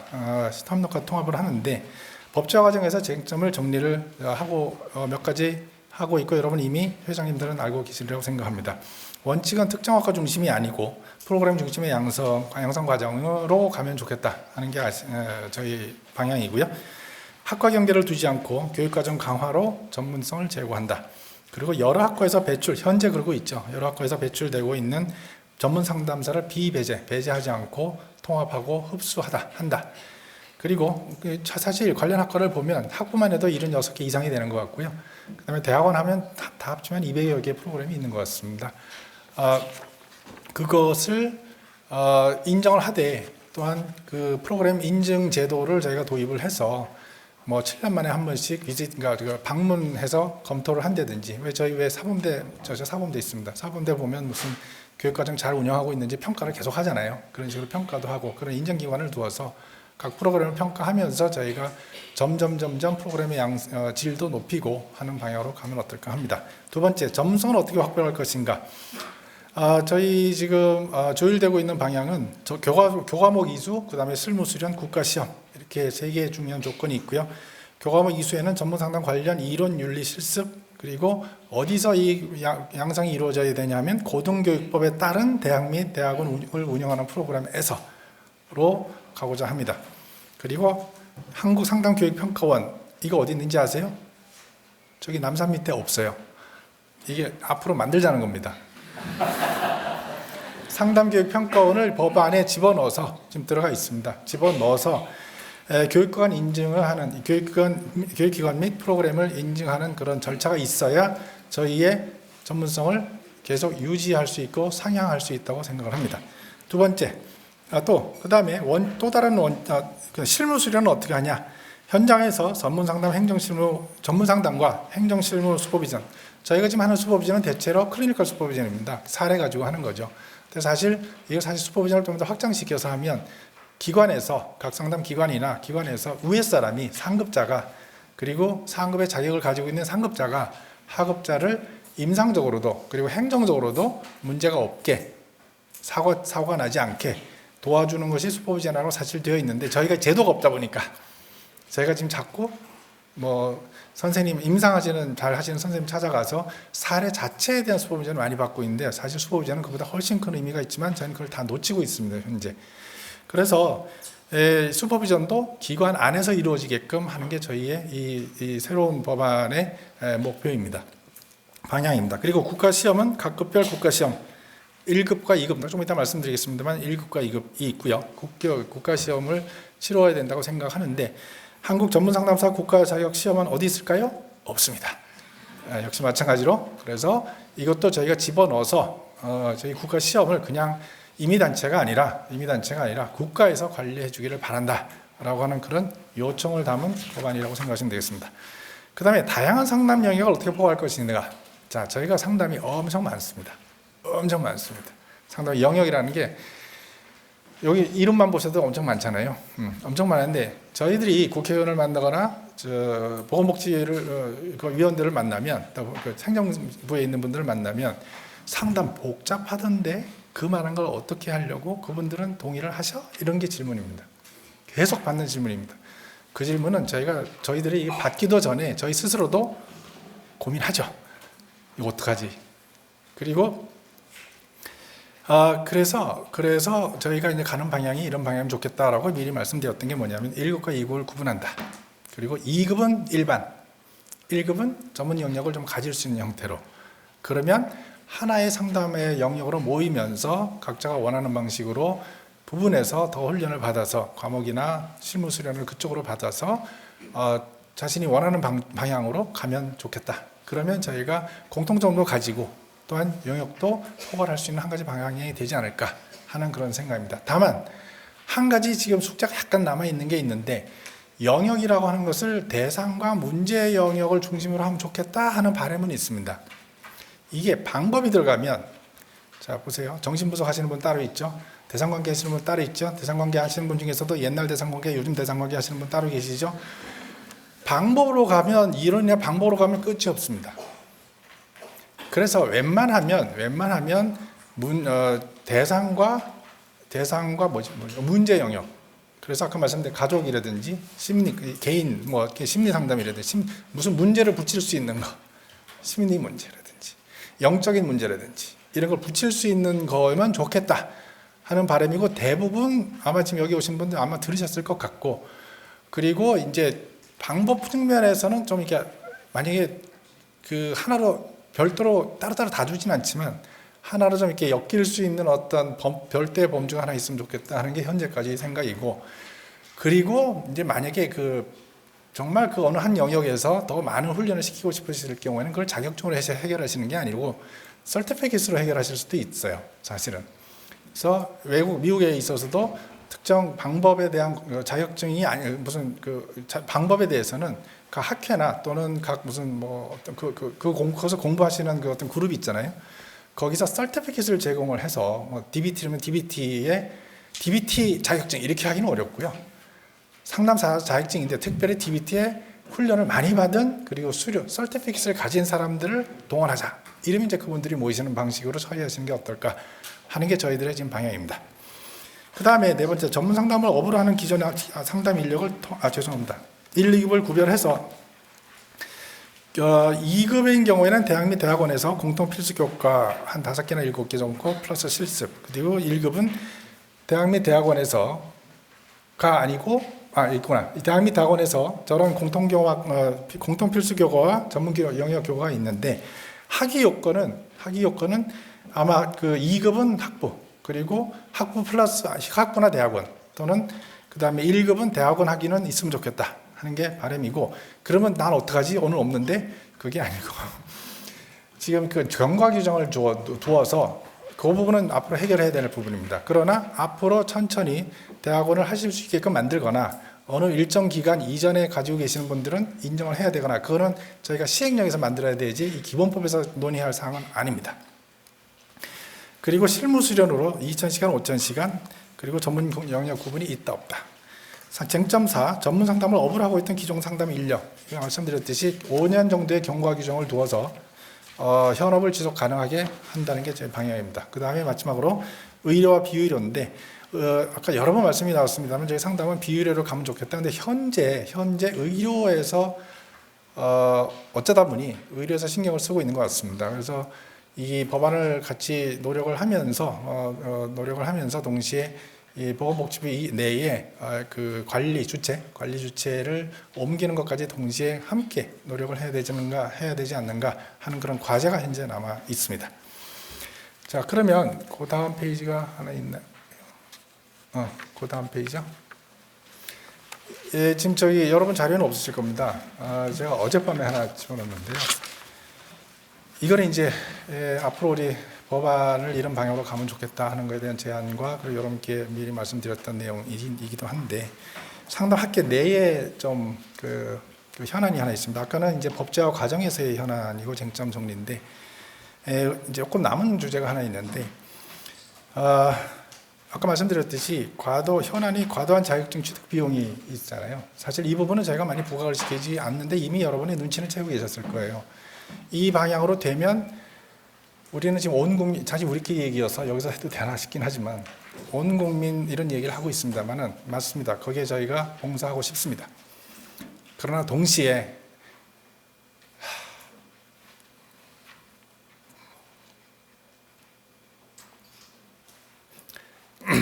저희 내부적으로는 학생들 좀 잘 살면 좋겠어요. 비용 좀 덜 들으면 좋겠어요. 그래서 자격증 취득 비용을 대학원이나 대학대원에 공급에 세율하면 좋겠다. 저희가 사실 이거 법안이 어떤 방식으로든지 통과가 되고 국가에서 이걸 담당을 하게 되면 학생들이 웬만하면 장기적으로는 지금 당장 되면 더 좋겠고 학교 안에서 교육받고 학교 안에서 실습받고 그러나 현재 인프라가 학교 안에서 실습 다 못합니다. 그러나 최소한 조금씩 늘려갈 수 있는 어떤 기초를 만들면 좋겠다는 그런 바람인 겁니다. 근데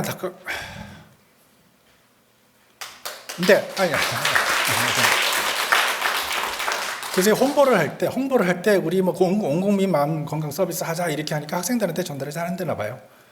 그래서 여러분들 비용 깎아주는 거야라고 앞으로 홍보하려고 그래요.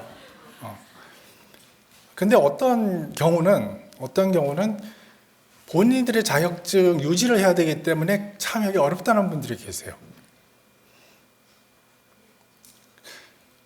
잘 되면 좋겠습니다. 근데 조금 길게 보실 수 있으면 좋겠다 싶습니다.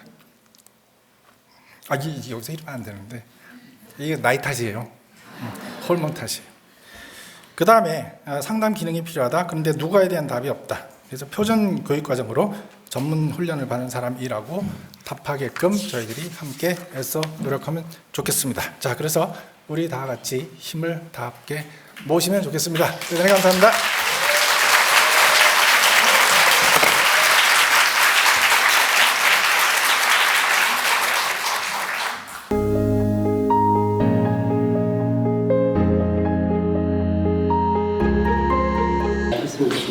만나서 반갑습니다. 발표자들의 전체적인 발표 내용 관련해서 제가 준비한 공보 토론 문구를 읽도록 하겠습니다. 국민의 마음 건강 위험하다. 심지어 위험한 대한민국이라고까지 이렇게 명칭을 부여하셨는데 이를 위해서는 신체와 마음이 모두 건강해야 건강하다고 할 수 있습니다. 많은 사건 사고들을 언급하셨습니다. 지금 현재 어딘가에서 지금도 일어나고 있을 것입니다. 상담 필요합니다. 그래서 상담은 사회적으로 필요한데 대신 상담자 역할이 증대되어야 됩니다. 이를 위해서는 상담자가 서로 상호 신뢰성 그리고 인간적 자질을 바탕으로 전문적 역량과 자질을 갖추어야 합니다. 그리고 전문적 역량과 자질에 대한 기준이 필요합니다. 상담에서는 유일하게 대화로 상담을 하게 됩니다. 이때의 대화는 언어적 대화 또는 비언어적 대화 이걸 통해서 아까 김창대 교수님이 언급하셨듯이 관계, 감정, 영성, 마음건강, 마음의 힘을 구축하는 것이 우리들의 역할입니다. 이것은 우리는 약물을 쓰지 않기 때문에 더더욱 중요합니다. 상담의 궁극적 목표는 증상의 안화가 아니라 치유입니다. 그래서 협업은 더욱더 필요합니다. 그렇지만 현재 지역에 구분이 되지 안 됐다라는 어려운 지금 현재 우리의 실정이라는 것은 엄연한 사실입니다. 다음으로 통합적 마음건강 서비스 관련해서 영역 간 협업 체계를 통한 상생이 필요합니다. 기존의 체계만으로는 이제는 수적으로나 전문 영역으로나 국민의 마음건강 수요를 포괄하기에는 역부족합니다. 상담과 의학적 협업을 위해서는 대면, 비대면의 체계 구축 필요합니다. 특히 비대면은 코로나19 이후 더욱더 강화되고 있지만 여기에 대해서는 유용한 점도 있지만 제약점들도 지금 현재 많이 나오기 때문에 더더욱 법제화 필요합니다. 다음으로 법제화를 통한 서비스 체계 구축 관련해서 의뢰 체계 구축을 통한 협력 및 통합입니다. 협력, 이를 위해서는 각 지역의 구분이 선행되어야 한다는 말씀 공감됐습니다. 다음으로 담당 문제와 방법의 영역별 전문성에 대한 상호 존중과 협력에 대한 것들을 구체적으로 어필해줘서 훨씬 더 법제화로 향하는 길이 가까워지지 않을까 합니다. 다음으로 예방 치료 사후 재활 복귀 관련해서 치료는 보건의료 쪽에, 그리고 전체 서비스 쪽 관련해서는 사회복지 쪽에, 예방과 재활 복귀 관련해서는 전문 상담사 역할 중심이 되어야 됩니다. 다음으로 상담 영역의 전문화를 위해서 중요한 것이 있습니다. 표준화입니다. 저는 전국대학 상담학과 협의장이고 전국에 지금 대학과 대학원에 교과목들이 설계되어 있습니다. 하지만 이 교과목들이 표준화되어 있지 않기 때문에 한계를 지금 경험하고 있습니다. 그래서 지금 고등교육법에 따른 대학원 커리큘럼 한국상담교육법과 아까 어필을 하셨습니다. 현재 만들어지지 않았지만 필요합니다. 다음으로 실무 수련, 전문적인 훈련을 위해서 필요합니다. 대학 또한 마찬가지로 실무 수련을 하고 있지만 전문적인 표준화된 안이 현재는 없습니다. 국가시험, 한국전문상담사 국가자격시험은 앞으로 있어야 됩니다. 표준화를 위해서 반드시 있어야 됩니다. 다음으로 의료 대 비의료의 문제인데 NCS 즉 국가직무표준 기준으로 이미 상담은 비의료 사회서비스로 정의되어 있습니다. 하지만 지역이 명확하니 지금 나와 있지 않습니다.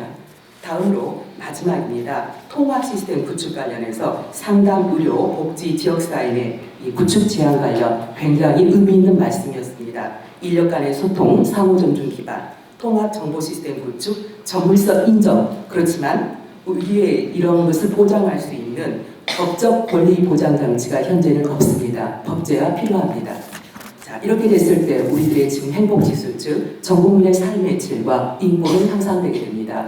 여러 발제자께서 공통으로 이 부분을 언급하셨고 오늘 참 저도 여기 안에 종합토론자로 발표자들의 온고를 받아보면서 정말 애쓰셨구나. 그리고 여기에 있는 모든 내용들이 함께 통합되어 법제화가 되기를 간절히 기원합니다. 이상으로 마칩니다. 예, 두 번째로 이 한국학습상담학회장이신 우리 김상인 회장님의 종합토론 말씀 들으시겠습니다. 반갑습니다. 김상인입니다.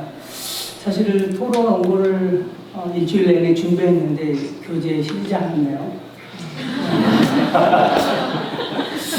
그리고 사실은 이제 국회의원님들에게 집중적으로 토론의 어떤 메시지를 주려고 가셨어요. 그리고 그래서 제가 순간적으로 우리를 위해서 토론해야 되겠다 이런 생각을 했습니다. 근데 또 보좌관님이 소개돼가지고 다시 바꿨어요. 그런데 또 가신 것 같아요. 그래서 지금 좀 혼란스럽습니다. 넘겨주시죠. 우리는 어렸을 때 경찰서와 파출소가 늘어나면 치안이나 범죄가 보장되는 줄 알았습니다. 그리고 병원이나 또 의료원 같은 것들이 있으면 심신의 건강을 통해서 행복이 있는 줄 알았는데 사실 그렇지 않는 현 실정이 있습니다. 지식이 많으면 또 지혜가 생기는 줄 알았는데 그렇지 않고요. 지식이 많은 또는 실력이 있는 교사가 가르치면 인성이 곁들여지는 줄 알았는데 그렇지 않습니다. 저도 역시 학교 현장에서 30여 년 있으면서 어떻게 이 친구들을 가르칠까 이런 고민을 해봤습니다. 현 우리의 위기는 폭력과 재난, 여기 있는 대로 많은 것들이 국민들이 고민하고 있고요. 또 힘들어하고 있습니다. 저는 미국에서 공부하면서 지금 말씀하신 대로 이제 의사와 상담사 같이 이렇게 훈련을 받는 것을 기억하면서 한국에 와서 이런 것을 굉장히 기대했는데 그런 것이 이루어지지 않았던 것에 안타까움이 있습니다. 제가 충남 아산에서 지금 상담을 하고 있는데요. 거기 지역의 종합병원의 어떤 정신과 의사가 우리가 클라이언트를 보내면 이런 얘기를 자주 들어요. 상담도 겸비하십시오. 그래서 야, 이런 정신과 의사도 있구나 이런 생각을 했습니다. 저는 역시 정신과가 필요한 친구들을 글로 토스를 했습니다. 그래서 우리 담당 국장님한테 바라봐라 그랬더니 그 프로필에 중요한 것이 있었습니다. 그게 뭐냐면 학부를 심리학을 나왔더라고요. 그래서 결국은 소통이 되는구나 이런 생각을 하게 됩니다. 넘겨주시죠. 오늘 아침에 오면서 저희 국장님이 금박하게 보냈습니다. 아마 다음 넷을 검색한 것 같아요. 지금 일본은 AI 교사를 투입하기로 아마 결정한 것 같습니다. 학교 현장에 이제 중국은 재작년에 1,500명의 대학교 교수를 인공지능으로 대체한다고 하는 선언을 하고 진행하고 있습니다. 우리 학교 현장을 보면서 이렇게 정말 인공지능 교사가 들어가야 할 수밖에 없는 그런 현실이 아닌가, 그런 안타까움을 사실 갖고 있습니다. 저와 여러분이 공감했듯이 우리나라가 너무 힘들고 또 외롭고 슬프고 우울하고 이런 어떤 현장 속에서 우리가 손 놓고 있을 수 없는 이 마당에 저희들이 모인 것 같습니다. 사실은 오늘 여러 가지 토론이 있지만 마지막 김창대 교수님의 그 울림은 저도 10분 공개합니다. 저와 여러분이 기득권을 내려놓고 이익과 여러 가지 걸 내려놓고 한다면 벌써 이것은 이루어지지 않는가, 그런 생각을 저는 현장에서 공감하고 있습니다. 이러한 시도는 2012년도에 교육부에서 저에게 이런 어떠한 책임을 맡겨주고 장관님이 그때 이렇게 해주면 좋겠다라고 해서 시도했었는데 각 학회들이 어떠한 이유가 있지만 제 생각에는 그런 이익 때문에 아마 통합이 되지 않고 융합이 되지 않지 않았나, 이런 생각을 항상 갖고 있습니다. 오늘 김창대 교수님 마지막 말씀하신 곳에 우리가 무엇을 말하는지 잘 알고 계실 겁니다.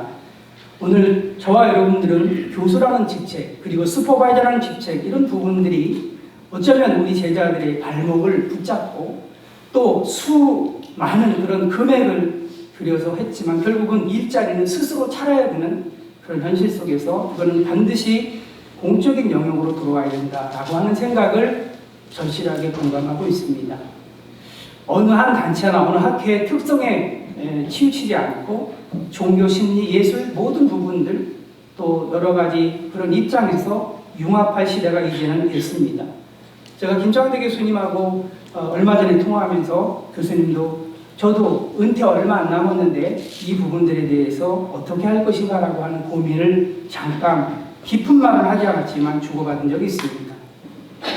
상담 현장에서 저는 끊임없이 30년 가까이 클라이언트를 만나면서 정말 이게 맞는가, 이런 생각을 갖고 있습니다.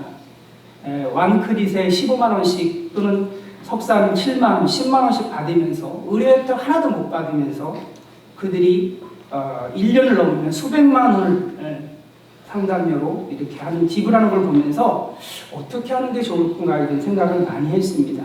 어쨌든 저는 오늘 토론의 포커스는 저와 여러분이 이런 기득권, 이익, 그런 것들을 내려놓을 때에 우리 제자들이 진정으로 상담 현장에서 국민 서비스를 할 수 있다라고 하는 것이고, 저 역시 2012년도에 국회의원들을 찾아가고 담당 부처를 찾아갔을 때에 저에게 이런 질문을 했습니다. 사회복지사와 저희와 다른 점이 뭔가라고 질문했을 때에 1급을 받으려면 얼마 정도의 경비가 듭니까? 이렇게 질문을 했을 때 저는 그 질문을 지금도 기억하고 있습니다. 저는 그때 교수로서 거짓말을 했습니다. 100만 원 정도 듭니다 라고 얘기했습니다. 그랬더니 그 담당 공무원이 교수님 사회복지사 15만 원 드는데 10배가 무분이요 라고 하는 얘기에 저는 그 서류를 쥐엄쥐엄 짚고 다시 그 현장을 빠져나왔습니다. 저는 다시 한번 호소합니다. 저와 여러분이 진정으로 이 온국민 마음건강 지원법을 추진하고 한다면, 기득권과 이익을 내려놓는다고 한다면 국회의원이 설득될 것이고 우리 제자들은 신이 나서 움직일 것입니다. 저는 16개 단체에 이렇게 협의를 하면서 오늘 제자들에게 수많은 메시지를 뿌렸지만 오늘 온 분들은 상당히 제자들이 없다라고 하는 것입니다. 이만큼 상담실에서 공감을 하고 있는지 모르지만 현장에 있는 분들도 오지 않았습니다. 어쨌든 오늘 모인 저와 여러분이 이 키를 갖고 있지 않나, 이런 생각을 합니다. 국회의원들은 당시 우리가 협의만 하면 이런 조건이라고 하면 분명히 해줄 거라고 생각합니다. 다음은 우리 정의당 정책위원회의 정책총괄팀장을 맡고 계시는 좌혜정 팀장님으로부터 종합 토론 듣겠습니다. 네, 만나서 반갑습니다. 여기에서 상담 관련돼서 종사하지 않는 아마 유일한 사람일 것 같다는 생각이 드는데요. 그러니까 저는 한 2년 전에 이제 이 관련돼서 이제 만나면서 저는 사실 사회복지 쪽에서 일하고 있습니다. 그리고 사회복지 뭐 이렇게 다 얘기하셨는데 사회복지사 1급 자격증 가지고 사실상 정책을 이제 하고 있는 상태인데요. 상담 쪽 자체가 사실은 조금 체계화되지 않다라는, 또 특히 이제 의료 쪽 문제하고 비의료 문제가 있어서 제가 세월 때도 한번 좀 봤었고요. 그래서 거기에서 이제 상담 서비스 트라우마 문제를 다루는데 좀 비의료인이 상담사가 들어가는 것에 대해서 의료계의 좀 저항이라던가 이런 문제들을 좀 갈등들을 보면서 이 상담 문제가 매우 매우 우리한테 밀접한데 이게 전문화되거나 체계되지 않았다라는 것에 대한 문제의식을 좀 갖고 있었습니다. 근데 다만 한 2년 전에 만났을 때 아직까지도 여전히 이 체계가 전문화되어 있지 않구나, 체계화되어 있지 않구나, 정말 시스템화되어 있지 않구나. 그럼에도 불구하고 도대체 우리가 찾아가는 일상 속에서 찾아가는 상담센터는 도대체 뭐지? 라고 하는 그런 이제 매우 심각한 고민에 좀 놓여 있었습니다. 이제 그 선생님하고 얘기하다 보니까 한 20년 가까이 상담사 관련된 법안 만들기 위해서 발의를 위한 노력을 했는데 그조차도 되지 않았다라는 걸 이제 들으면서 좀 심각하다. 그래서 좀 열심히 같이 만들어보자 법안을. 그래서 이 법안들을 같이 만드는 작업을 참여를 했었고요. 그러면서 이제 같이 노력을 하면서 드디어 이제 발의를 하게 된 거죠. 근데 최근에 보건복지위에서 검토보고서, 이 법안이 한 4개 법안이 올라가기 때문에 이 법안에 관련된 검토보고서가 나옵니다. 그래서 쭉 이제 조사한 바에 따르면 사실상 민간 자격증이 한 5,000개가 넘는 상태고 거기에 약 20만 명 가까이가 종사하는 것으로 나와 있습니다. 그래서 상담 서비스가 좀 제도화되어 있지 못하고 그 학회 내에서는 다들 뭐 이렇게 여러 가지 시스템을 갖춰서 종사자들 양성하고 이제 관리한다고 하더라도 이게 사회적으로 시스템화되어 있지 못하니까 사람들 입장에서도 도대체 어디로 가서 무슨 서비스를 좀 받을 수 있는지, 내가 받은 서비스가 저희는 정말 믿고 갔는데 알고 봤더니 거의 몇 개월 만에 혹은 며칠 만에 딴 자격증 혹은 자격증도 아닌 그냥 민간이 하는 것이라는 것들을 알게 됐을 때 정말 충격을 받을 수밖에 없겠다는 생각이 들었습니다. 그래서 이 법안이 만들어지면서 정말 이 상담 서비스 체계가 잘 이루어졌으면 좋겠다라는 생각이 들고요. 특히 최근에 들어서는 아까 이제 계속 이제 온 국민을 위한다라고 얘기를 하셨는데 보건복지 검토보고서에 보면은 관련 법령 중 우리가 법들이 있잖아요. 여러 가지 법들이 있는데 한 130여 개 이상에서 상담 서비스, 심리상담 서비스를 제공해야 된다라고 하는 부분이 나와 있습니다.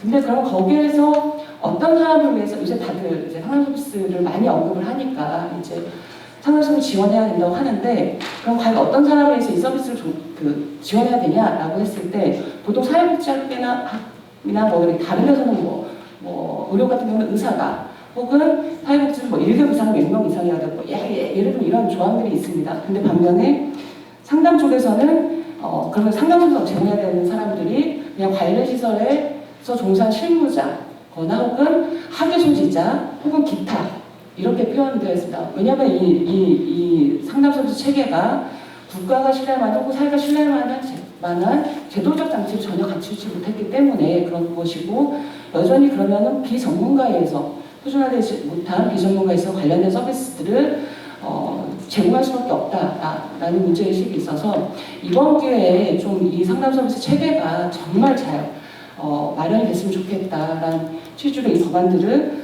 쭉 준비하고요.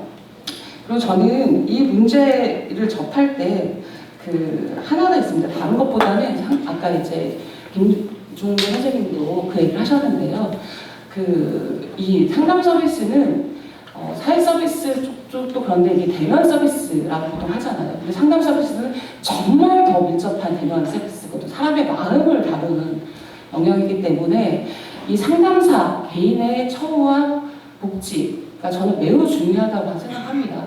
그래야 사실은 그 서비스를 제공하는 사람이 매우 안정돼 있어야 그 서비스를 제공받는 국민들 역시도 매우 안정되고 안정된 서비스를 제공받을 수 있기 때문에 이 처우의 문제가 상담사 처우의 문제가 매우 중요하다고 생각하고요. 사회복지계도 마찬가지인데 2003년인가 4년에 사회복지 제가 그때 처음으로 국가시험 도입되고 첫 해에 치러진 시험을 제가 사실은 7 자격증 시험을 봤었거든요. 그래서 근데 그때 당시에 그렇게 체계가 되면 전문 자격증 국가 체계가 되면 지금 많이 체계됐지만 사회 서비스 그때 선생님이 생각했을지 모르겠지만 사회복지사 자격이 전문화되고 그러면 좀 처우도 좋아지고 질도 좋아질 거 생각했지만 실은 여전히 사회서비스 종사하시는 분들 많이 들어보셨겠지만 매우 낮은 보수의 열악한 처우에서 서비스 제공하고 있고 여전히 그 서비스 제공하는 과정에서도 좀 인권 침해적이라던가 이런 문제들이 발생하고 있습니다.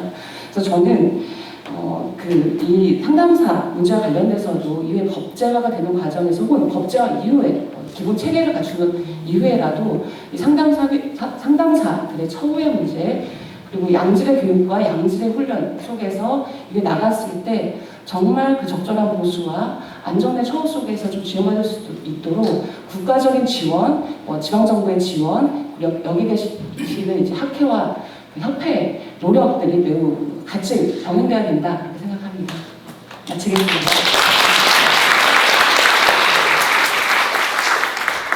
끝으로 우리 원불교 상담학회의 고모님이신 정경수 토론자님의 말씀 듣겠습니다. 네, 안녕하십니까. 반갑습니다.